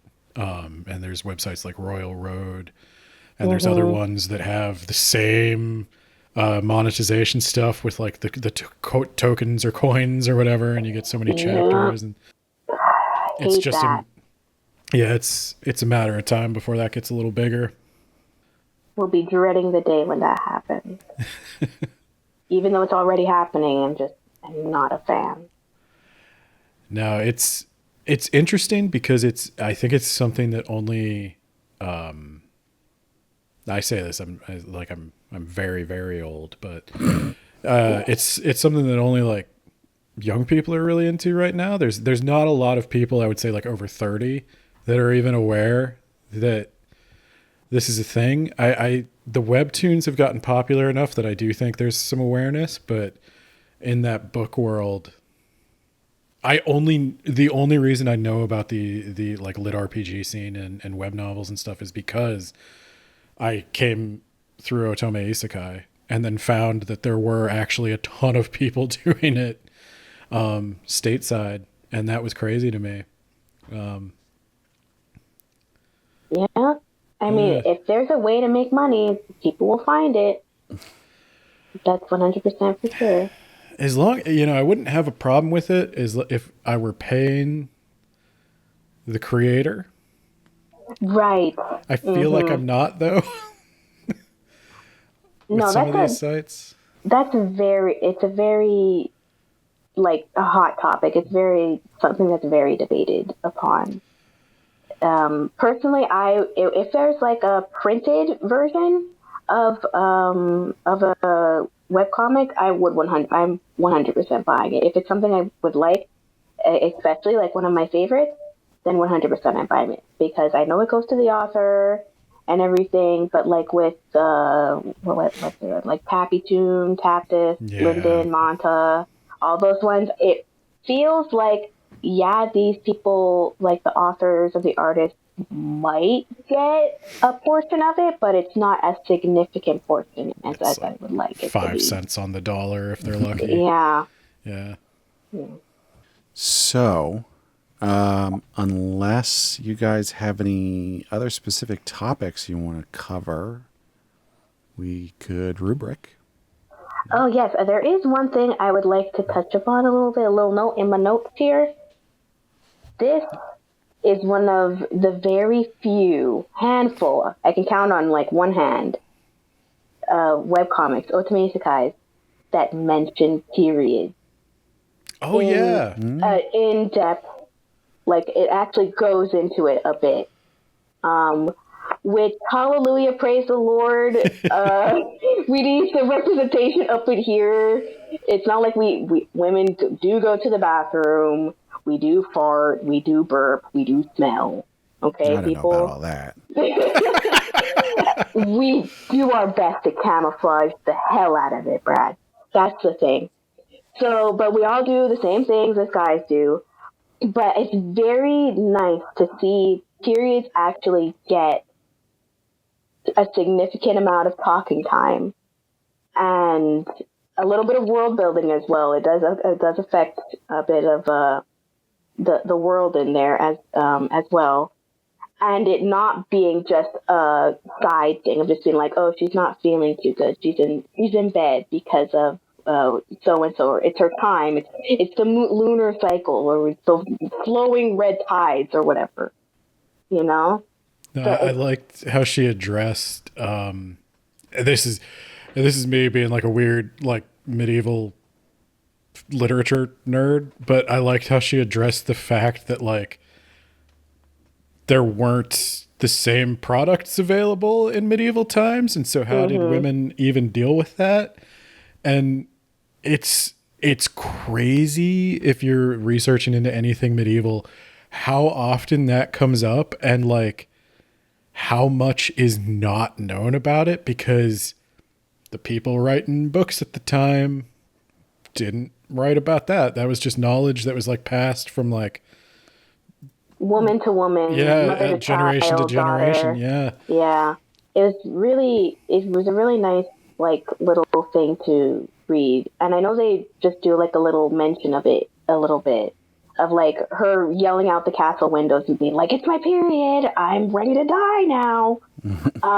But in the later chapters, it comes back again with another character, another gal pal that you meet, Semi.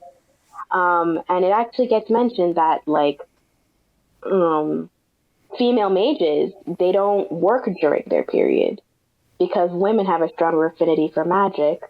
And so when that time comes around, they get a little bit of an overabundance and it kind of gets out of control. So when their period comes, they expel magic from their bodies and then they fill it up with newer, cleaner mana or magical energy around them. So I was just like, oh, this is a nice little tiny drop of world building that's interesting with periods and everything. And yeah, I liked how it mentioned that, because it's sounds to me like the perfect time to send them to war. That is a smart idea.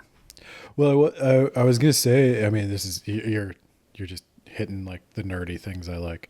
So I have a whole book on several books on like what we know about Norse magic in like old Norse societies, and it's not a lot to spoiler, but one of the things was that there was a magic called Seidr magic, and it was mostly done by women, but it could be done by men, but there was it was, for lack of a better word, it was like gay if men did it.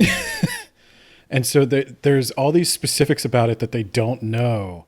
And it was kind of tied to like fortune telling, and there is a little bit in there about like cycles and all that. And so there's like something to that in medieval belief.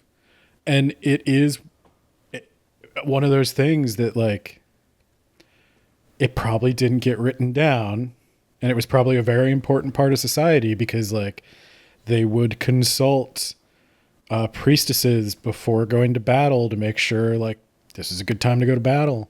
And it influenced a lot of the politicking. Like Caesar wrote about it. When he encountered the Norse, he was weirded out by the fact that they wouldn't go to battle unless their women gave it the okay. And no, I do think it's cool. It should be mentioned. It should be a little demystified and a little like degrossed.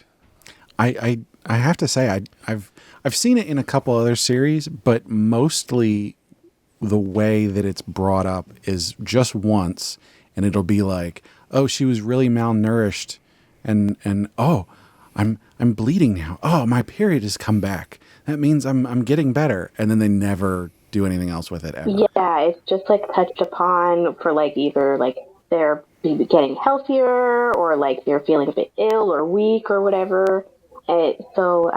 Yeah, I mean, that's fine. Just no, it's not fine.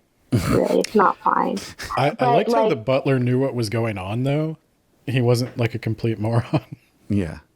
Yeah, no, that's very, apparently, for some reason, that's rare to find in reality for some reason. Unless you're like a guy that grew up in a household of like just women, then apparently that's not really a thing guys think about, which is fine. I'm not saying that's bad. I'm just saying that it's like, it's strange how something that one half of the population deals with, and then the other half like just has not zero knowledge, but a very low knowledge of how it functioned, how it's maintained, like what's the maintenance on it. So I just find that strange. I'm gonna say it is bad. I'm gonna go out. I'm gonna make a stance. I was trying not to guilt you guys. There needs to be better education, just in general, about how women's bodies work. We're especially, these days in the United States, like it's a real problem that we have all these people who are in charge who have no idea how women's bodies work. We have all these people running around making all these assumptions and voting and stuff with no idea how women's bodies work. And it's bad. It's real bad. Yeah, I didn't want to get a little bit political up in here. I didn't want to do that. But I will agree with you there. A lot of world leaders are just very ignorant of just other people's experiences, just in general. I think what you said is right. I mean, it's half the population that has to deal with this stuff. And the worst part is they think they know. Like they think they've got a good handle on it. It's not like they're like open to listening or hearing about it. Yeah. Although that's true of lots of things that people are ignorant about, is they think they know what they're talking about when but they don't really know. I'm just advocating for better knowledge to where not everybody is ignorant, especially when it affects a large portion of the population of the planet.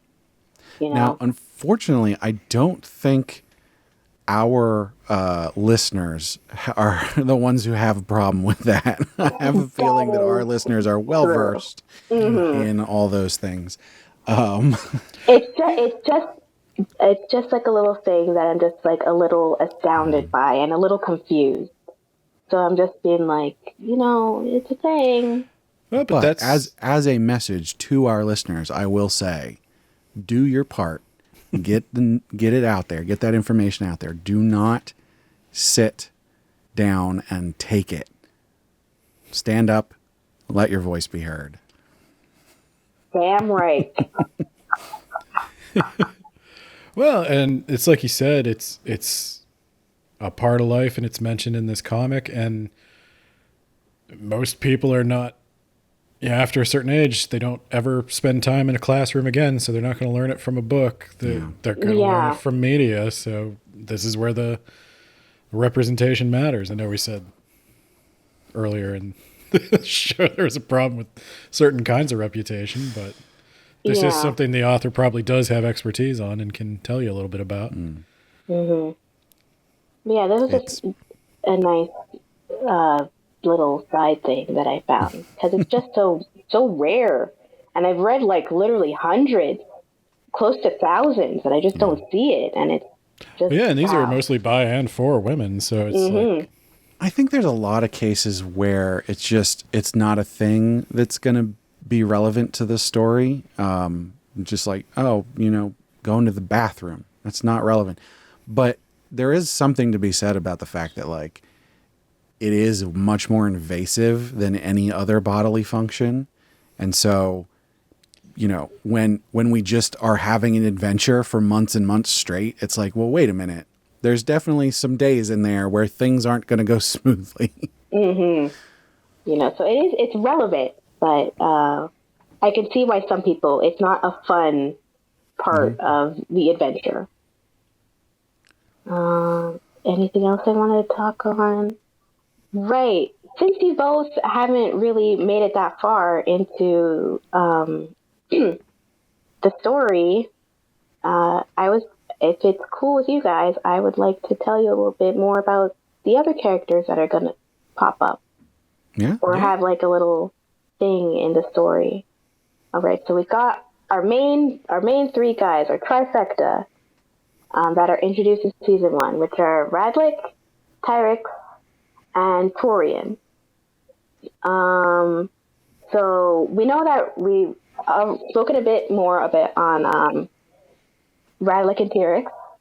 Okay, so we got Radlik, 5-star butler guy, wanted to be a butler.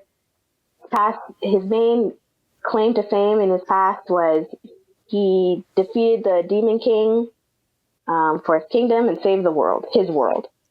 Tyrix also assisted in that and was the best Archmage of his time in that world. Let's see. So Torian, in his era, he was known as the Man of Iron Blood or something like that, I believe. Man of Iron Blood, yes. So, Blood and Iron, there we go. Half-elf. I'm looking at my notes right now. Half-elf.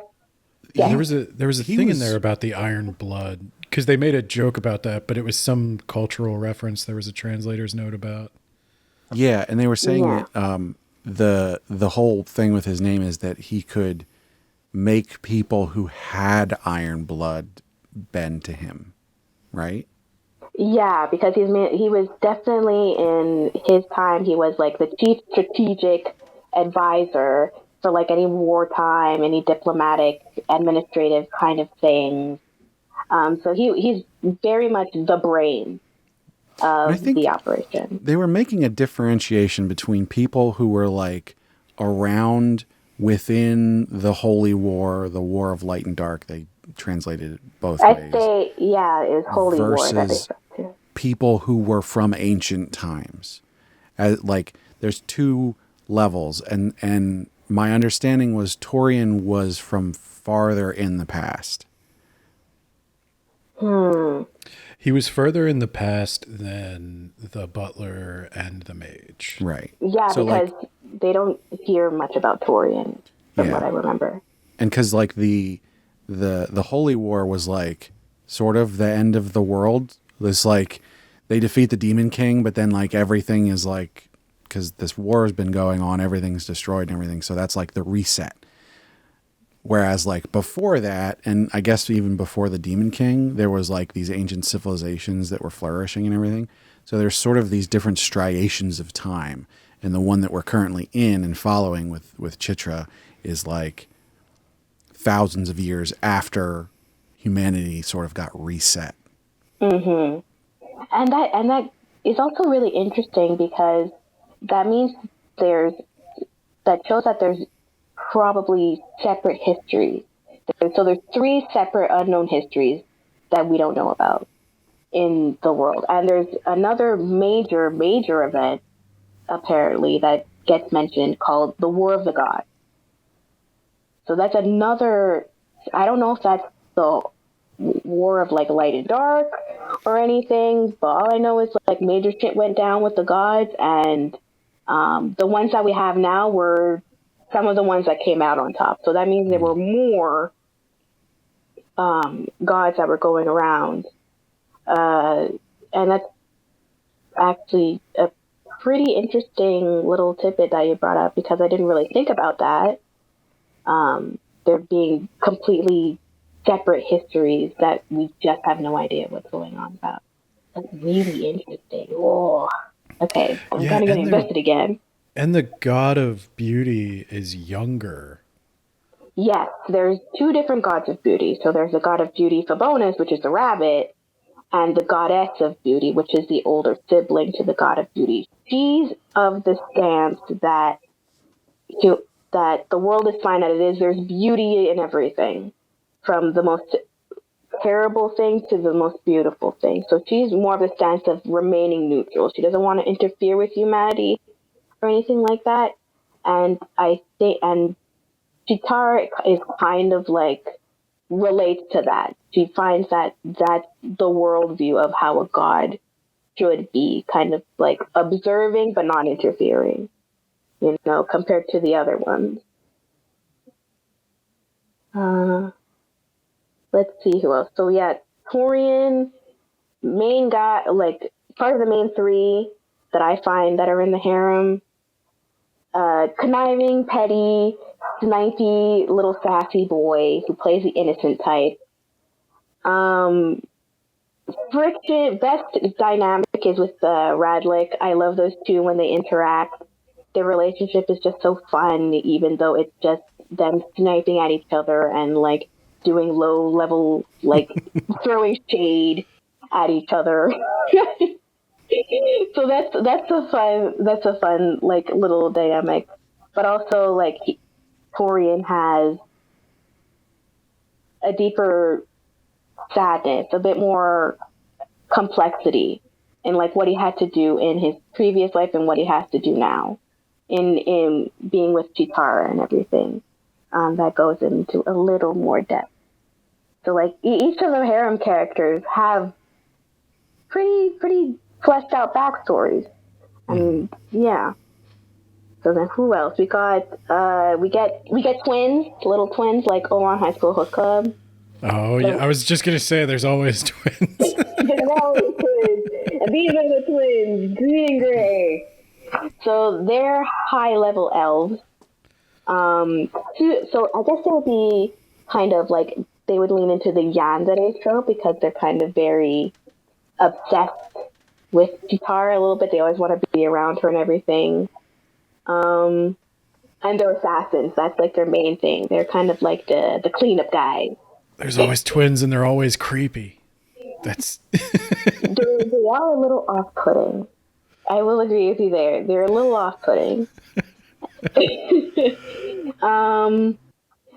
see who else. So this one is Prince and Clive, who is the political marriage.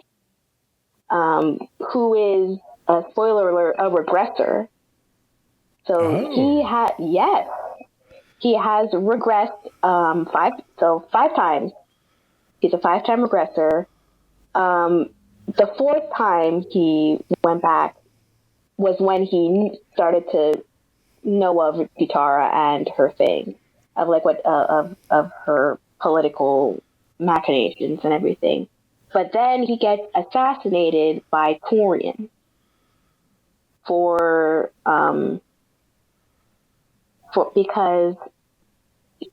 Corian didn't like how he was a pawn in order to manipulate them, their like little faction. So he poisoned him, even though he didn't want to do it. So yeah, so that's very interesting. She was still the Yeah, she was still the countess in that timeline that we know of. I don't know about the other 3 before that, but in the 4th one, she was a part of that timeline. Dang. I can, yeah, I'm really starting to see how you're like, wow, how do they land this plane? But if they do. Yes, then you'll be like, oh my God, they fucking did it. Yeah, they'll have to do an official release of this. Yes, they have to. It's astonishing how they haven't. So let's see who else is there. The Marchioness, Muriel Arsene, who is Chitara's cow pal that we meet a little bit further into the 2nd season. She is she's like an underling of one of the 6 Dukes faction. She mainly serves Andamona, who is the goddess of domination that we mentioned before. She is also a fellow degenerate with Chitara, so she also collects handsome men. That's her known thing. I was gonna say you'd have to be if you're a disciple of the goddess of domination and you're hanging out in this crowd. Yeah, with Chitara, no. She totally falls into it. And like later on, Chitara kind of makes like an idol group. So one of the plot points in season 2 is that Chitara is kind of being like, how do I get people to come over or like start like trading, getting like goods and everything. So she makes an idol group. Out of the harem? No, not out of the harem, of good-looking guys. Damn, I would have wanted to see that. I would have wanted to see them be. So she recruits some of the handsomest men who are like bards, actors, playwrights, just like good-looking guys, and they become idols. And she makes merchandise out of them, and she holds performances. So there's concerts and everything. She's just recreating the economy of South Korea now. Yes. Her ideology is that capitalism is king. So sadly, we're getting a little capitalist in here. Yeah, see, I was actually like, I didn't want to bring it up because we bring it up all the time on this show, but like, it is crazy how like everyone, I don't know what the Korean word for it is, but every one of these isekai protagonists wants to start a zaibatsu, and they think like the greatest thing in the world is to own a giant corporation. And I kind of wonder, it's like, is that it's never the culture of is that South Korean culture? Because 100%. Like I've heard that it's like the kingdom of Samsung, because Samsung reigns supreme in South Korea.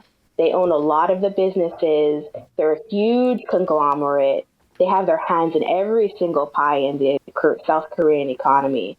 So South Korea is a very super capitalistic, elitist. Well, it's kind of elitist society. So I think that's they're only basing it off what they know.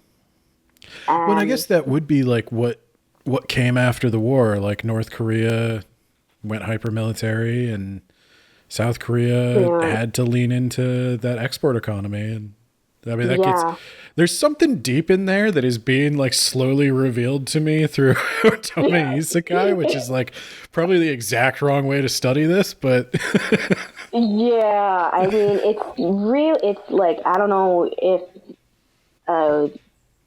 like you guys look into more like South Korean like movies. Obviously, there's been more South Korean movies that have started making their way over to the West, with like Parasite, and then we got Squid Game, and then got the 8 Show or whatever.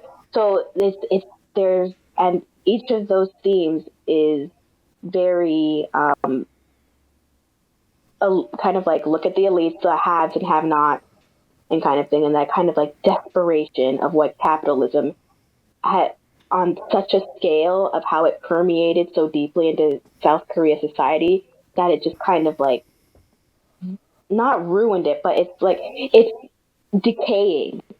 I find like it's decaying. Well, yeah, the society it is. Yeah, I don't know enough about it to say, but like it's weird that I don't know. It's so I did not think my gateway into Korean culture was going to be Otome Isekai. Yeah, mine neither. But like, I'm not here for it because I'm like seeing that, and it's slightly concerning because if this is how it's going on in a place that has wholeheartedly accepted capitalism and embraced its like values and everything, what does it say about Western society? It's like a little look into the black mirror of being like, is this really how we're going to end up over here? I don't like it. But it is interesting, like in her mind, how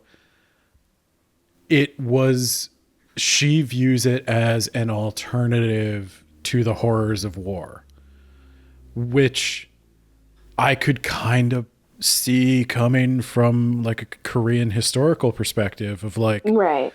If we build a strong enough economy, we won't have to do that again. Like, and in that case, it's like, yeah, capitalism's bad, but war is probably worse. War is worse. Yeah, so, I can see the stance of like capitalism being preferred to just like an anarchy and war and poverty and all this kind of stuff. And it's also weird to me that she's all in on the civil service exam in her previous life because the government's so tied into it. It's capitalism, but it's not, because the government is like, it's not a free market. Samsung owns so much. They reign supreme. Yeah. They literally control South Korea. And the same thing used to be true in Japan until South Korea ate their lunch with electronics. Yeah, that's a shame though. I mean, I remember the golden age of Japan being the go-to like electronic place. It used to be Sony, and then it became Samsung. Yeah, it used to be Sony, and then it became Samsung. And it's just like, it's a shame that Japan has kind of stagnated / regressed because of traditions. But anyway, back to our fun reverse harem OSV. There's a lot going on in this reverse harem, guys. Yeah, exactly. You learn a lot about the world. Exactly. Oh God. Let's see. So yeah, Muriel Arsene, Gal Pal, collector of handsome men, ally, basically. And then we got another gatcha character that gets pulled, who's kind of like below the main three, is General Philbatten, who knows Torian because they were in the same era together. So that's nice, like a little bit of kind of like a dynamic between these two that is one of respect and one of a lower minion looking up to Torian and like everything he's done for his kingdom, even though Torian was killed later on. Was he the one that had the interaction with Torian where they were like, he had heard of Torian and he viewed Torian as a hero, and that surprised Torian because... Yes, that way, yeah. I liked that because that was a little depth for that character, because when you're the perfect actor and you deceive everyone, nobody really knows you. Mm-hmm. And this guy seemed to like see through it a bit, and Torian and him had a weird. Well, yeah, because I think because Torian was did a lot of like the strategy for whatever war they were fighting in, or establishing the kingdom and everything like that. And then later on, Philbatten was the one that killed Torian. He beheaded him because the established kingdom now was looking at Torian a little side eye and being like, this guy, he's too good of a mind. He's too strategically powerful to keep around. So we're just going to dispose of him, kind of thing, which is sad in a way, because Torian like literally established this kingdom, and then the king, being like an insecure, trying to like maintain his power of being like, you've done this for me, thanks, I'm getting rid of you because you're too big of a threat. Yeah, you know too much. So yeah, that was like a nice surprise when I first read that, of being like, oh, okay, so these two know each other and everything like that. And there's a little bit of history. So Philbatten, he is kind of like, the god of war really likes him. So he's a worshiper of the god of war. And he becomes Chitara's guard knight. So Radlick's mainly the butler. We're used to seeing him like be next to Chitara all the time. Unfortunately, later on, we don't see much of Radlick as much anymore. I know. It's a damn shame. That's the one flaw in the harem story for me, is once I have a favorite ship, every other ship just becomes competition. See, that's the thing though. All the guys get a little bit of loving. So they're each one kind of has a little arc with Chitara, and like how she meets them, how she builds them up, and like kind of like subsumes them into like the horde. It's true. And they all look up to her and be like, "Whoa, she's great," and everything. So I like how we each spent a little bit of time, like a good amount of chapters with each guy. So Philbatten, he gets the same treatment as well. Does he get smooches? Not really, because he's too noble. He's too knightly for that. So he feels like, for now. He feels it's kind of like the same thinking as what Radlick has, and being like, nah, she's too attainable. This is like my superior. This is my higher up, that kind of thing. But he's still going for it, and she's kind of like, this guy's handsome, so she's down for it. Has she just gotten accustomed to it now? She's like, hey, if they're willing. Or is she still awkward about it?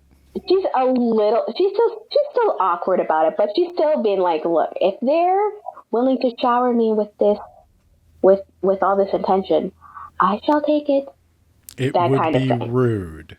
It wouldn't be nice. It would be impolite. It would be like, it would just ruin their self-confidence, and it makes them insecure, that kind of thing. So she's just being like, this is nice. I'll still take it, even though I'm a little awkward and uncomfortable. We all saw the options, guys. There were only two. It was polygamy or polyandry. Exactly. I didn't do this, okay? This is God, okay? This is how he wants it. Exactly. She had no other choice. And then we get Yuri, who is the main lead of the idol group. Who, normal human. We get the normal human, soft boy, kind of shy, demure, gentle guy. He views Chitara as his savior because she saved him from an abusive household with his dad, who was kind of a douche. So there's that. He's very naive, gullible. It kind of makes me want to like protect him, because he's just like, I feel like he's going to get taken advantage of, because he's too nice, he's too sweet, he's too understanding. So I just like, protect. This is my son. Yuri's my son, my little son right there. So that's 5, and then the last one that gets added. Yeah, the last one so far. I don't know if there's going to be anyone. I feel 6 is a good amount. It's gonna get it's gonna get harder to write the story the more of these guys exactly you have. If there's any more. 6, I feel 6 is a good number. And then the last one we have is Kairos, who is the Demon King. The Demon King from Radlick and T-Rex's world. Yes. Yes. He is the Demon King of that time period. Not willingly. It's because of the Demon King gets possessed by the Demon God. And the Demon God wants to destroy Middle Earth. That's what the Scanlators use as the human world. Middle Earth. Hey, that's Midgard. Yeah, yes, that is, yeah. So Kairos and Radlick have a past together. Radlick gets somehow thrown into the Devildom, and a younger Kairos finds Radlick, and they kind of get closer and become friends and everything. And once Kairos gets strong enough, the demon god starts to take over his body. Radlick is forced to kill him, or like subdue him, steal him away, but then obviously he comes back, and that's how he becomes like the guy that killed the Demon King. He's known for that. And then that's it. His stick is like Chitara has put him as the Asian beauty, so she dresses him in a lot of traditional Korean or Japanese clothing. Okay. And he kind of has like a debuff of being like, if he loses 20% of his charisma, the demon god starts to take over his body. So he's basically set as the trophy husband. He needs to sit and look pretty. She's got to whip him to keep his stats up. His charisma stats up. Well, she can't even do that, because then if he loses his attractiveness, then the demon god starts to take over. and then that becomes, oh no, we're going to start dooming the world now. And those are the main six. Those 6 are the main guys of the harem so far. There's also a little bit of inner workings potentially with the emperor, maybe, possibly, I don't know. So I think 7 would be the right number, right? Really? I feel like 6 is much already. Does it even matter at this point? Just keep going. Just get a portfolio. No, I think because I don't know if you guys have heard of this anime called The 100 Girlfriends Who Really, Really, Really, Really Love You. Yeah, that one. And apparently there's a lot of girls in there, supposedly. I don't know. I mean, that is a parody of harem manga. Yes, so. But I've heard whisperings that they are, I don't know if they're actually going to go to the 100, but they're definitely going, they're in the double digits apparently right now with the girlfriend. So it's kind of like this dilemma of, I feel like too many would be kind of like, you're obviously going to push some characters to the side or to the background, or you're just not going to develop them anymore. They're not going to be relevant to the story. And we already have that with Radlick, unfortunately. You could have like a Judas figure. You do a lovers to enemies, and then an enemies to lovers. People do gobble that. I was gonna say it's cocaine. They love that, Brad, but like that is a staple of romantasy. It is. It's crazy how much people love the enemies to lovers thing. Crazy. I mean, I get it. It's good. It's good. That it literally, Sailor Moon. How many times does Tuxedo Mask switch sides? He's always getting brainwashed, that guy. So yeah, those are all the pretty like main characters of the story.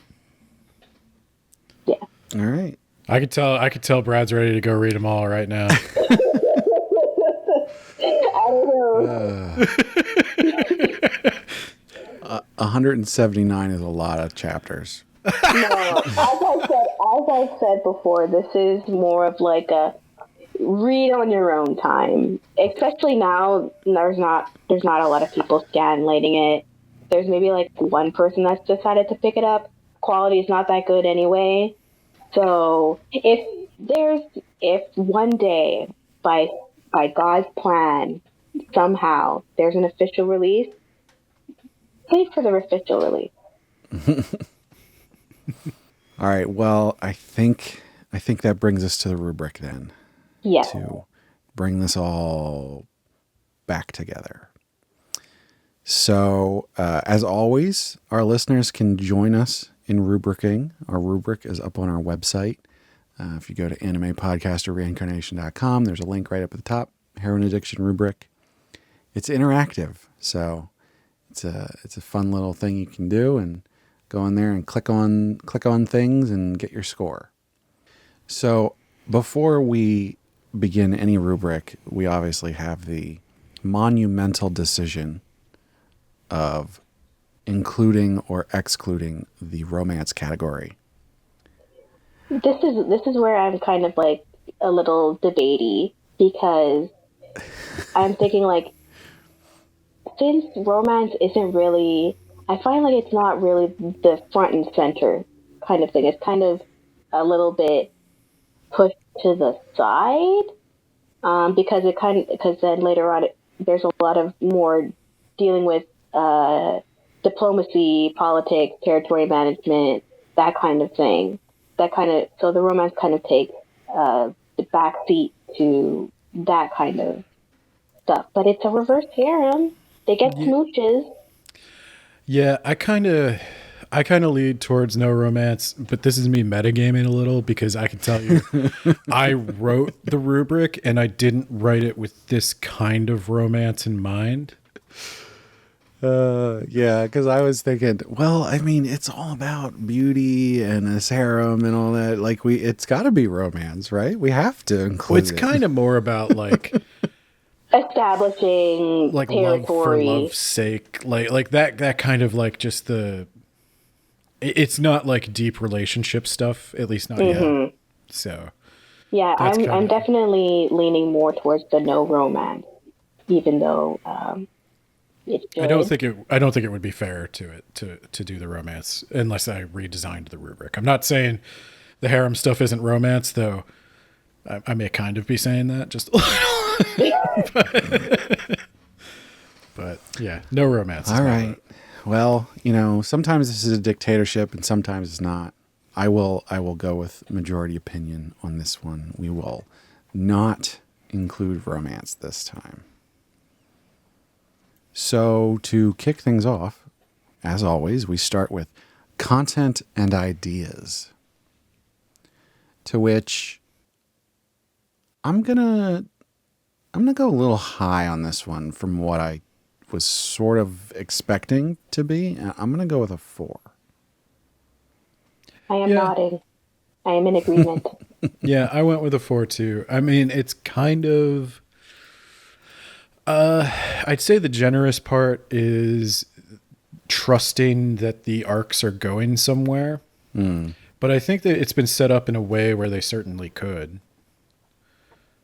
And it seems like the author has thought about it. So. No, I agree. Like, as much as I keep saying that I'm worried about how they're going to land this plane, I could see how it could be split up into individual planes, and each plane has their own runway. Because since each like subplot has its own layer of like the grand plot, which is let's take down the gods, and then everything else is underneath that. Yeah. It just how well it gets executed. Yeah, it seems like right now, in order to do it right, they are only at the halfway point, if that. Mm-hmm. So I would say if in the next, I mean, this is a lot of leeway to give, but if in the next 50 to 100 chapters we don't start seeing the arc curve, if it just keeps going up, then we'd have a problem. Mm-hmm. But for now, we're good. Yeah, and I think I would say, the primary issues that I have with this are more set dressing kind of things, the way that things are presented with the gotcha games and all that, the underlying narrative and the relationships and all that, I think is what I do like about this. So, all right, pacing and structure. I know we touched on this a little bit earlier, but I thought the pacing and structure was decent. It could have been better here and there, but I'd say overall it was it kept the energy up where it needed to. I'll be leaning on Moon for this one, since she's read more of the 179 chapters. I'm between a 3 and a 4. I feel like it could be going too slow, but what's your vibe? My vibe is that it's a 3. They're like, when I was doing the reread, in season 2, even though that's where it picks up, there are some parts where I just feel like it does slow down, or it's like the momentum stops altogether because of maybe it's like a little like subplot F that we follow for a little bit instead of like A, B, C, or D. So it kind of like ramps up, and then it kind of for a little bit it goes down, and then it goes up again. So it's definitely I feel like it's a 3. Yeah, that's what I'll go with then. Yeah. All right. I'm gonna go with a 4. Screw it. Oh. I'm just going off of the first season that I read, and I thought the pacing in that was to the extent where I want to give it some credit. So I got the feeling, and from what Moon is saying, I think this might be the case, is that the writer is trying to put out a chapter on some kind of regular schedule. And when you do that, you sometimes detour into easier plots than your main plot to buy yourself time to think. And so I think that's part of what's going on. And, maybe reading more of it later on, I'll have a different opinion. But from what I read, I was pretty satisfied with the pacing. So, all right, we are moving on to characters. Oh, this is a tough one for me. 'Cause as much as I think that the story is going well and all that, I sort of don't really care about anybody. I disagree. I actually I can see where you're coming from, and I'm trying to rate this maybe a little more generously than I otherwise would, because harem is always going to be a problem for me because I don't like the power dynamics. I just don't. I'm never gonna like somebody who is master being called master, and they can't betray her even if they wanted to because they took a magic pill. That's always going to hurt the characters for me, because that's not how people work. But with that being said, for a harem, I think the characters are better than they need to be. Like, I think they're given a lot of backstory. I think they have I mean, in a harem, it is so easy to just have one-dimensional trope, like this is the blonde, this is the redhead, this is the brunette. Like, there you go. It's very fetishy. But in this one, like the characters have histories with each other, not just her. There's more than one dimension. I was able to like the butler and not like the blonde guy.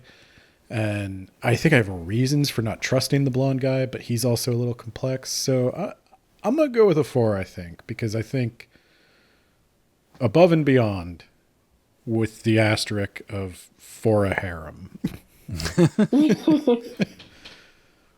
All right. Well, I'm gonna go with a 3 on this. I'm gonna flip these around. Mostly, I agree with your assessment, but there wasn't anything within these characters that made me go, I care about what they're doing as a whole, but any individual one, I'm just sort of like, you're just players within what I'm looking at, Mm-hmm. No, I can see where you're going. What like your viewpoint on that? Yeah. For me, I've also chosen a 4. As I've mentioned before, they have good backstories. They're fleshed out a bit more.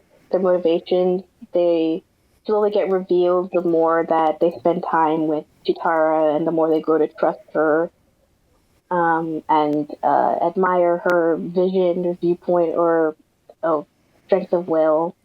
I like the dynamics that they have with each other. So yeah, I could totally see it being a 4 for me. All right. Well, moving on to art competency, which I imagine will have some interesting opinions here. I thought the art in this was fine, but it's definitely doing a standard style, but also it's not really doing it to the best there is. I will say, I want to make a point. This, everything that I read is probably from 2018, 2019. So, fairly older in terms of a lot of the other stuff that we've covered on here before. So I don't want to like bring it down too much because of, the possibility that it can, get a lot better in the future. But, as far as I read, I mean, it's competent. So 3. I would say I could see later seasons getting up to a 4.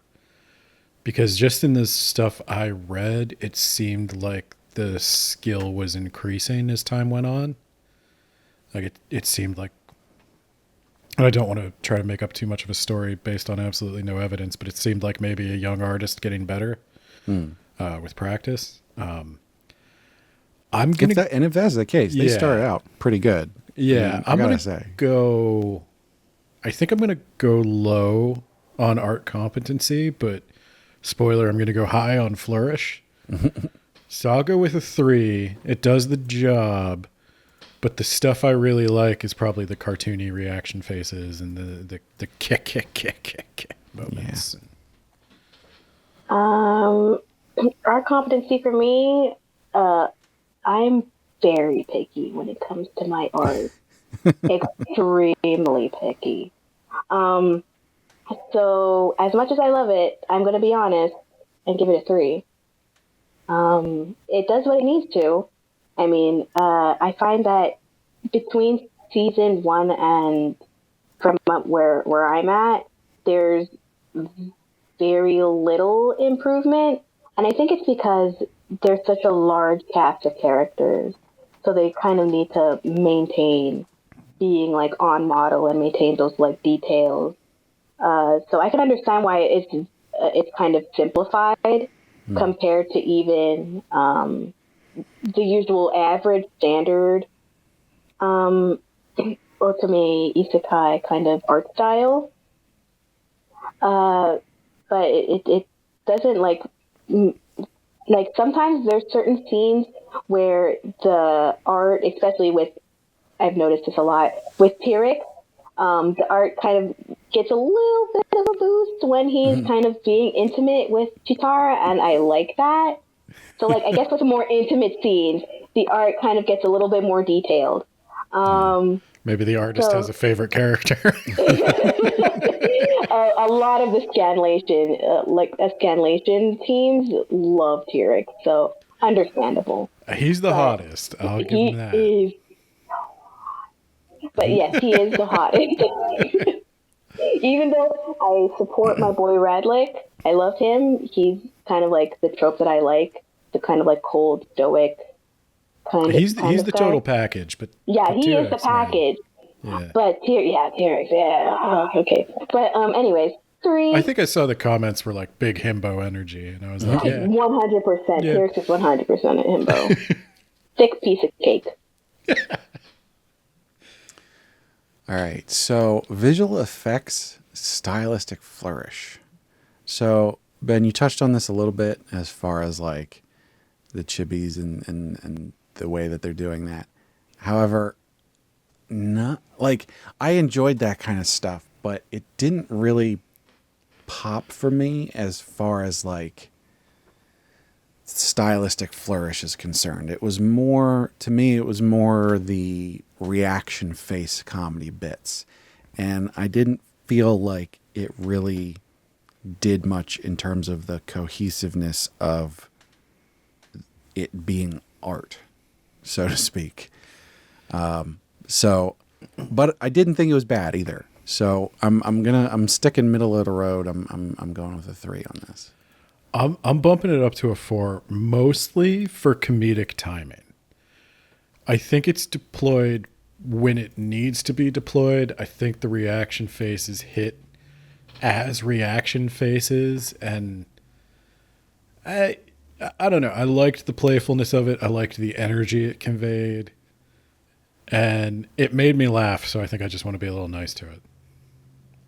So I'd go with a 4. So when we're talking about art, that's like one of the things that I have like a very critical eye of. So I am also a 3. Like I will agree with Ben. There are a lot of good reaction shots. A lot of panels can be considered meme worthy. You can like take them out and put them in meme format. You can do that whole kind of thing. I'm not one of those people that find most memes funny, unfortunately. But I love the comedy in this. I love the comedy in this one. I do like the comedy in this. Seriously, not just me saying that. But they're like with the art competency, it does what it needs to do. It shows the effects that it needs to show when appropriate. But it doesn't give it that boost that I'm looking for with the Flora. Yeah, I think it's fair. 3 is still a positive score to me. Yeah. Mm-hmm. Well, of course, now we have to move on to the most important category, personal preference, which It's probably I'm where just going to keep this going. It's a 3. Yeah, I'd say it's a 3 for me, and it's really the harem thing. I think that's honestly the only problem I have with it, and I don't. That's the part I don't mind. The gotcha game stuff I didn't mind. I don't like harems, and I don't think I ever will. But I don't. I think most people who like harem stuff understand the reasons I don't like it, and they just like that is what it is. Yeah, I would say, for anything harem, male centered or female centered, for me, it's all about not thinking about how this would work in real life, because like to give someone your love, to be in a loving relationship with someone, it almost precludes romantic love for other people on its own. Well, so just the idea of a harem is just or you wind up in like a polyamorous situation where it's like, I have seen books where they do, it's like they're both dating her and each other, and that could work too. It's the unequalness of it. It's the you are all devoted to her and only her. But I think as a fan, and as a fantasy, it's just like, yeah, okay, we're going to play around with this. As long as these kind of ideas aren't leaking into your real relationships in real life, it's like, okay, no. And I will fantasy. To this comic's credit, there's a sense of humor about it where I don't get the vibe that the artist is problematic. I think they get it, and then they're making fun of the genre in some ways. And like the smooching is not. It's very like PG. I mean, Yeah, there's no passionate kisses or anything like that. It's just like a chest kiss upon the lips, and that's it. So Moon, I've got to ask, like, did you start at a 5 and you've come down on a reread, or where are you at with personal preference? No, I didn't even start at a 5. I'm very realistic. No, I'm personal preference. It's a 4. Like, I'm positive towards it. I can see where it can improve though. Like, I have my issues with it. The reread has just made it those issues a bit more solid, or like, or spotted them or pointed out like ones that I'm just like, oh, okay. I didn't, like, looking back on it, I didn't notice this, but I noticed this. So yeah, it's, I mean, I still like it. I hope that one day it gets an official release, so everybody can kind of pretty clearly understand what's going on in it. But yeah, I'm a 4. I like it. All right. Well, last and I don't think least, we have recommendation strength. Unfortunately, I'm sticking to my guns. This is a 3 for me. 3 road. I would say 4 with the caveat that the genre is reverse harem. I guess that's fair. Hey, there's a lot of people looking for reverse harems. It's a very high demand recommendation. People are looking for that shit. Yeah, I think you could do worse than this. Yeah. So my recommendation strength, did you already mention yours, Ben? 4. 4, okay. I'm also going with a 4. So, like, if you like the standard Ultimate Isekai stuff, if you like game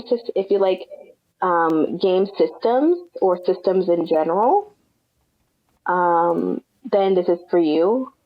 If you like reverse harems, this is also for you. If you like world building and territory management, this is also for you. I've known, like, there's a lot of overlap into recommendations that, like, I want this, I want this, I want this. This has all the stuff that you want in it.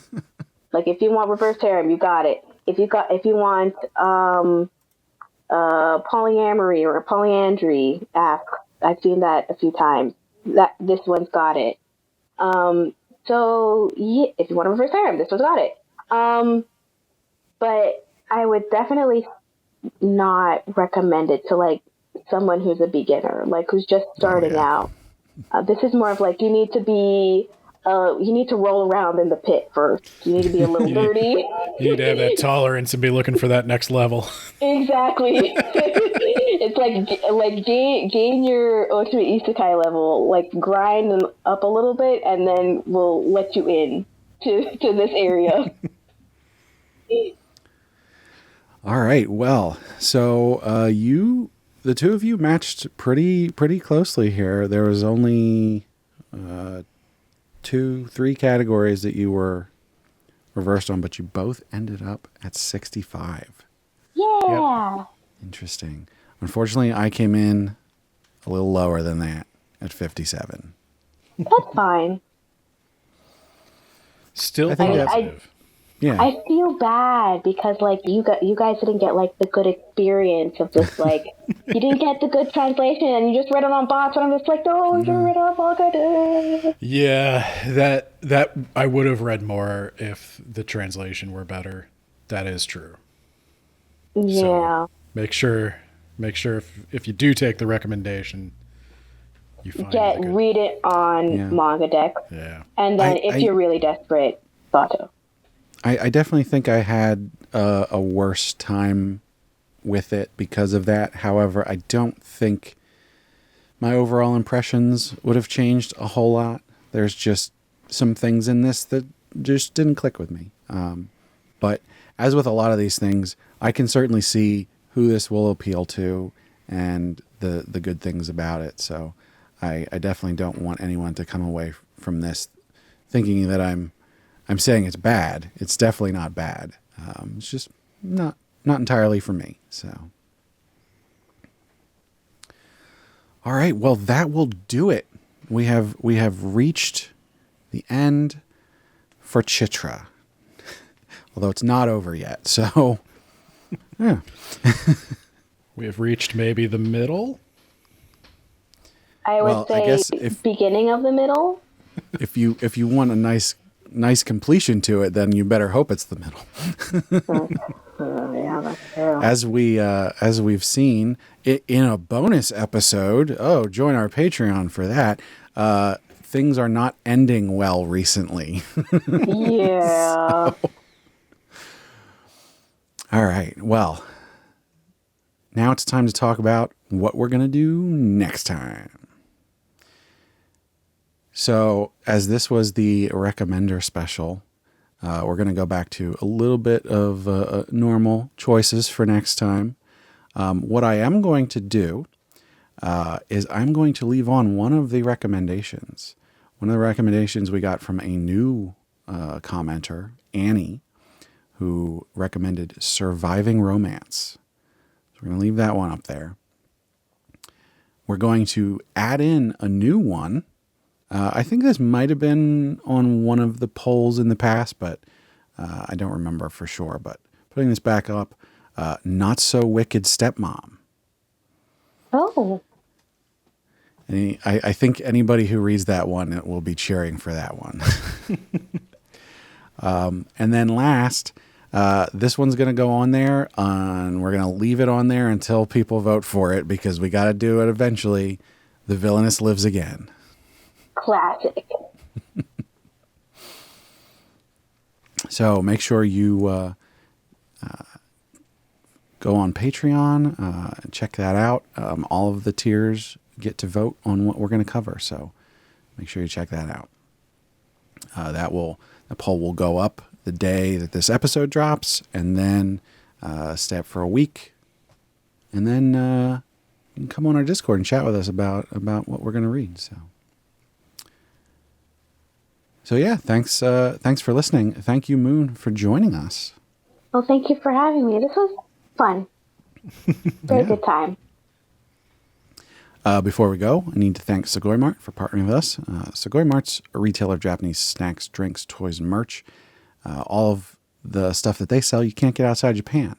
So our listeners can check the link in the description or use code APR15 at checkout and get 15% off their first order. And as I mentioned a few times, we want to hear from you. So make sure you go to our website, animepodcasterreincarnation.com, and find all the links to our social media, as well as our Discord. You can find a link to Patreon up there. And you can also leave comments on the episode posts up there. As I mentioned, Patreon, our supporters, as I said, get to vote on what we cover on this show. But you also get bonus episodes. We've also got some extra special bonus episodes that we're going to be doing now for our noble and royal tiers. So if you wanna check those out, you gotta sign up for that higher tier. But we do appreciate all our patrons, and so I would like to thank them now. First and foremost, at our noble tier, we have our marquee, Sir Cake Dwarf. So thank you so much to Sir Cake Dwarf. And you know, at our reoccurring tier, we've got an extra special person. So thank you, Moon, so much for being a patron. You're welcome. I'm always glad to help. And of course, last and certainly not least, we've got our commoner tier with Rena and Kill Hour. So thank you so much to all our patrons. Moon, is there anything you'd like to plug? Oh, please visit the Ultimate Isekai subreddit and Discord. We've just recently made it to 130,000 members on the subreddit. And the Discord is always busy. There's always a bunch of news on when series are starting, when they're ending. We got novel translations, we got writers, games, anything that you desire in Ultimate Isekai, or even not even Ultimate Isekai. Now, the real question is, why aren't all 130,000 of those subscribers listening to this podcast? That's the real, I don't know. get it. Sometimes people are missing out on good things. And as always, if you can't get enough of Ben talking about reading things, you can check out his other podcast, Words About Books. Although, not so many books this last month. I've been assured that books were involved. But by the time this comes out, we will be doing another book, and it will be a romantasy, which kind of overlaps with this. And this one is very anime in nature. Fourth Wing, book talk smash hit by Rebecca Yarros. So okay, I had never heard of that. People who listen to this might like it. It's I will warn, I guess it's smutty.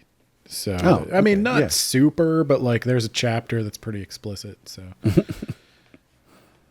if there's one thing I know about the Ultimate Isekai community, we love smut. Yeah. I mean, it's an interesting book. I like it, but it's interesting. Well, once again, thank you for listening, and we hope you had a good time. We all did. Now, you'll have to excuse me. I heard they're going to start prescribing manhwa. I'm going to see about getting my medical manhwa card.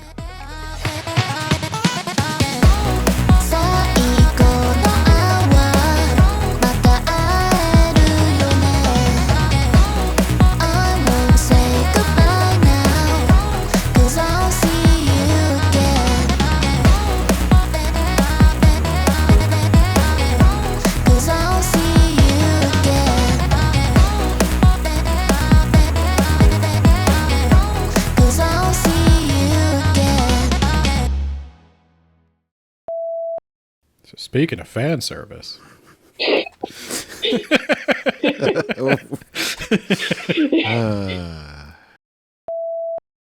Moon, is there anything special you want me to say as far as introductions or anything? No, just like, I'm not special. Just being like, hey, maybe third time guest. I don't know. Just, you do you.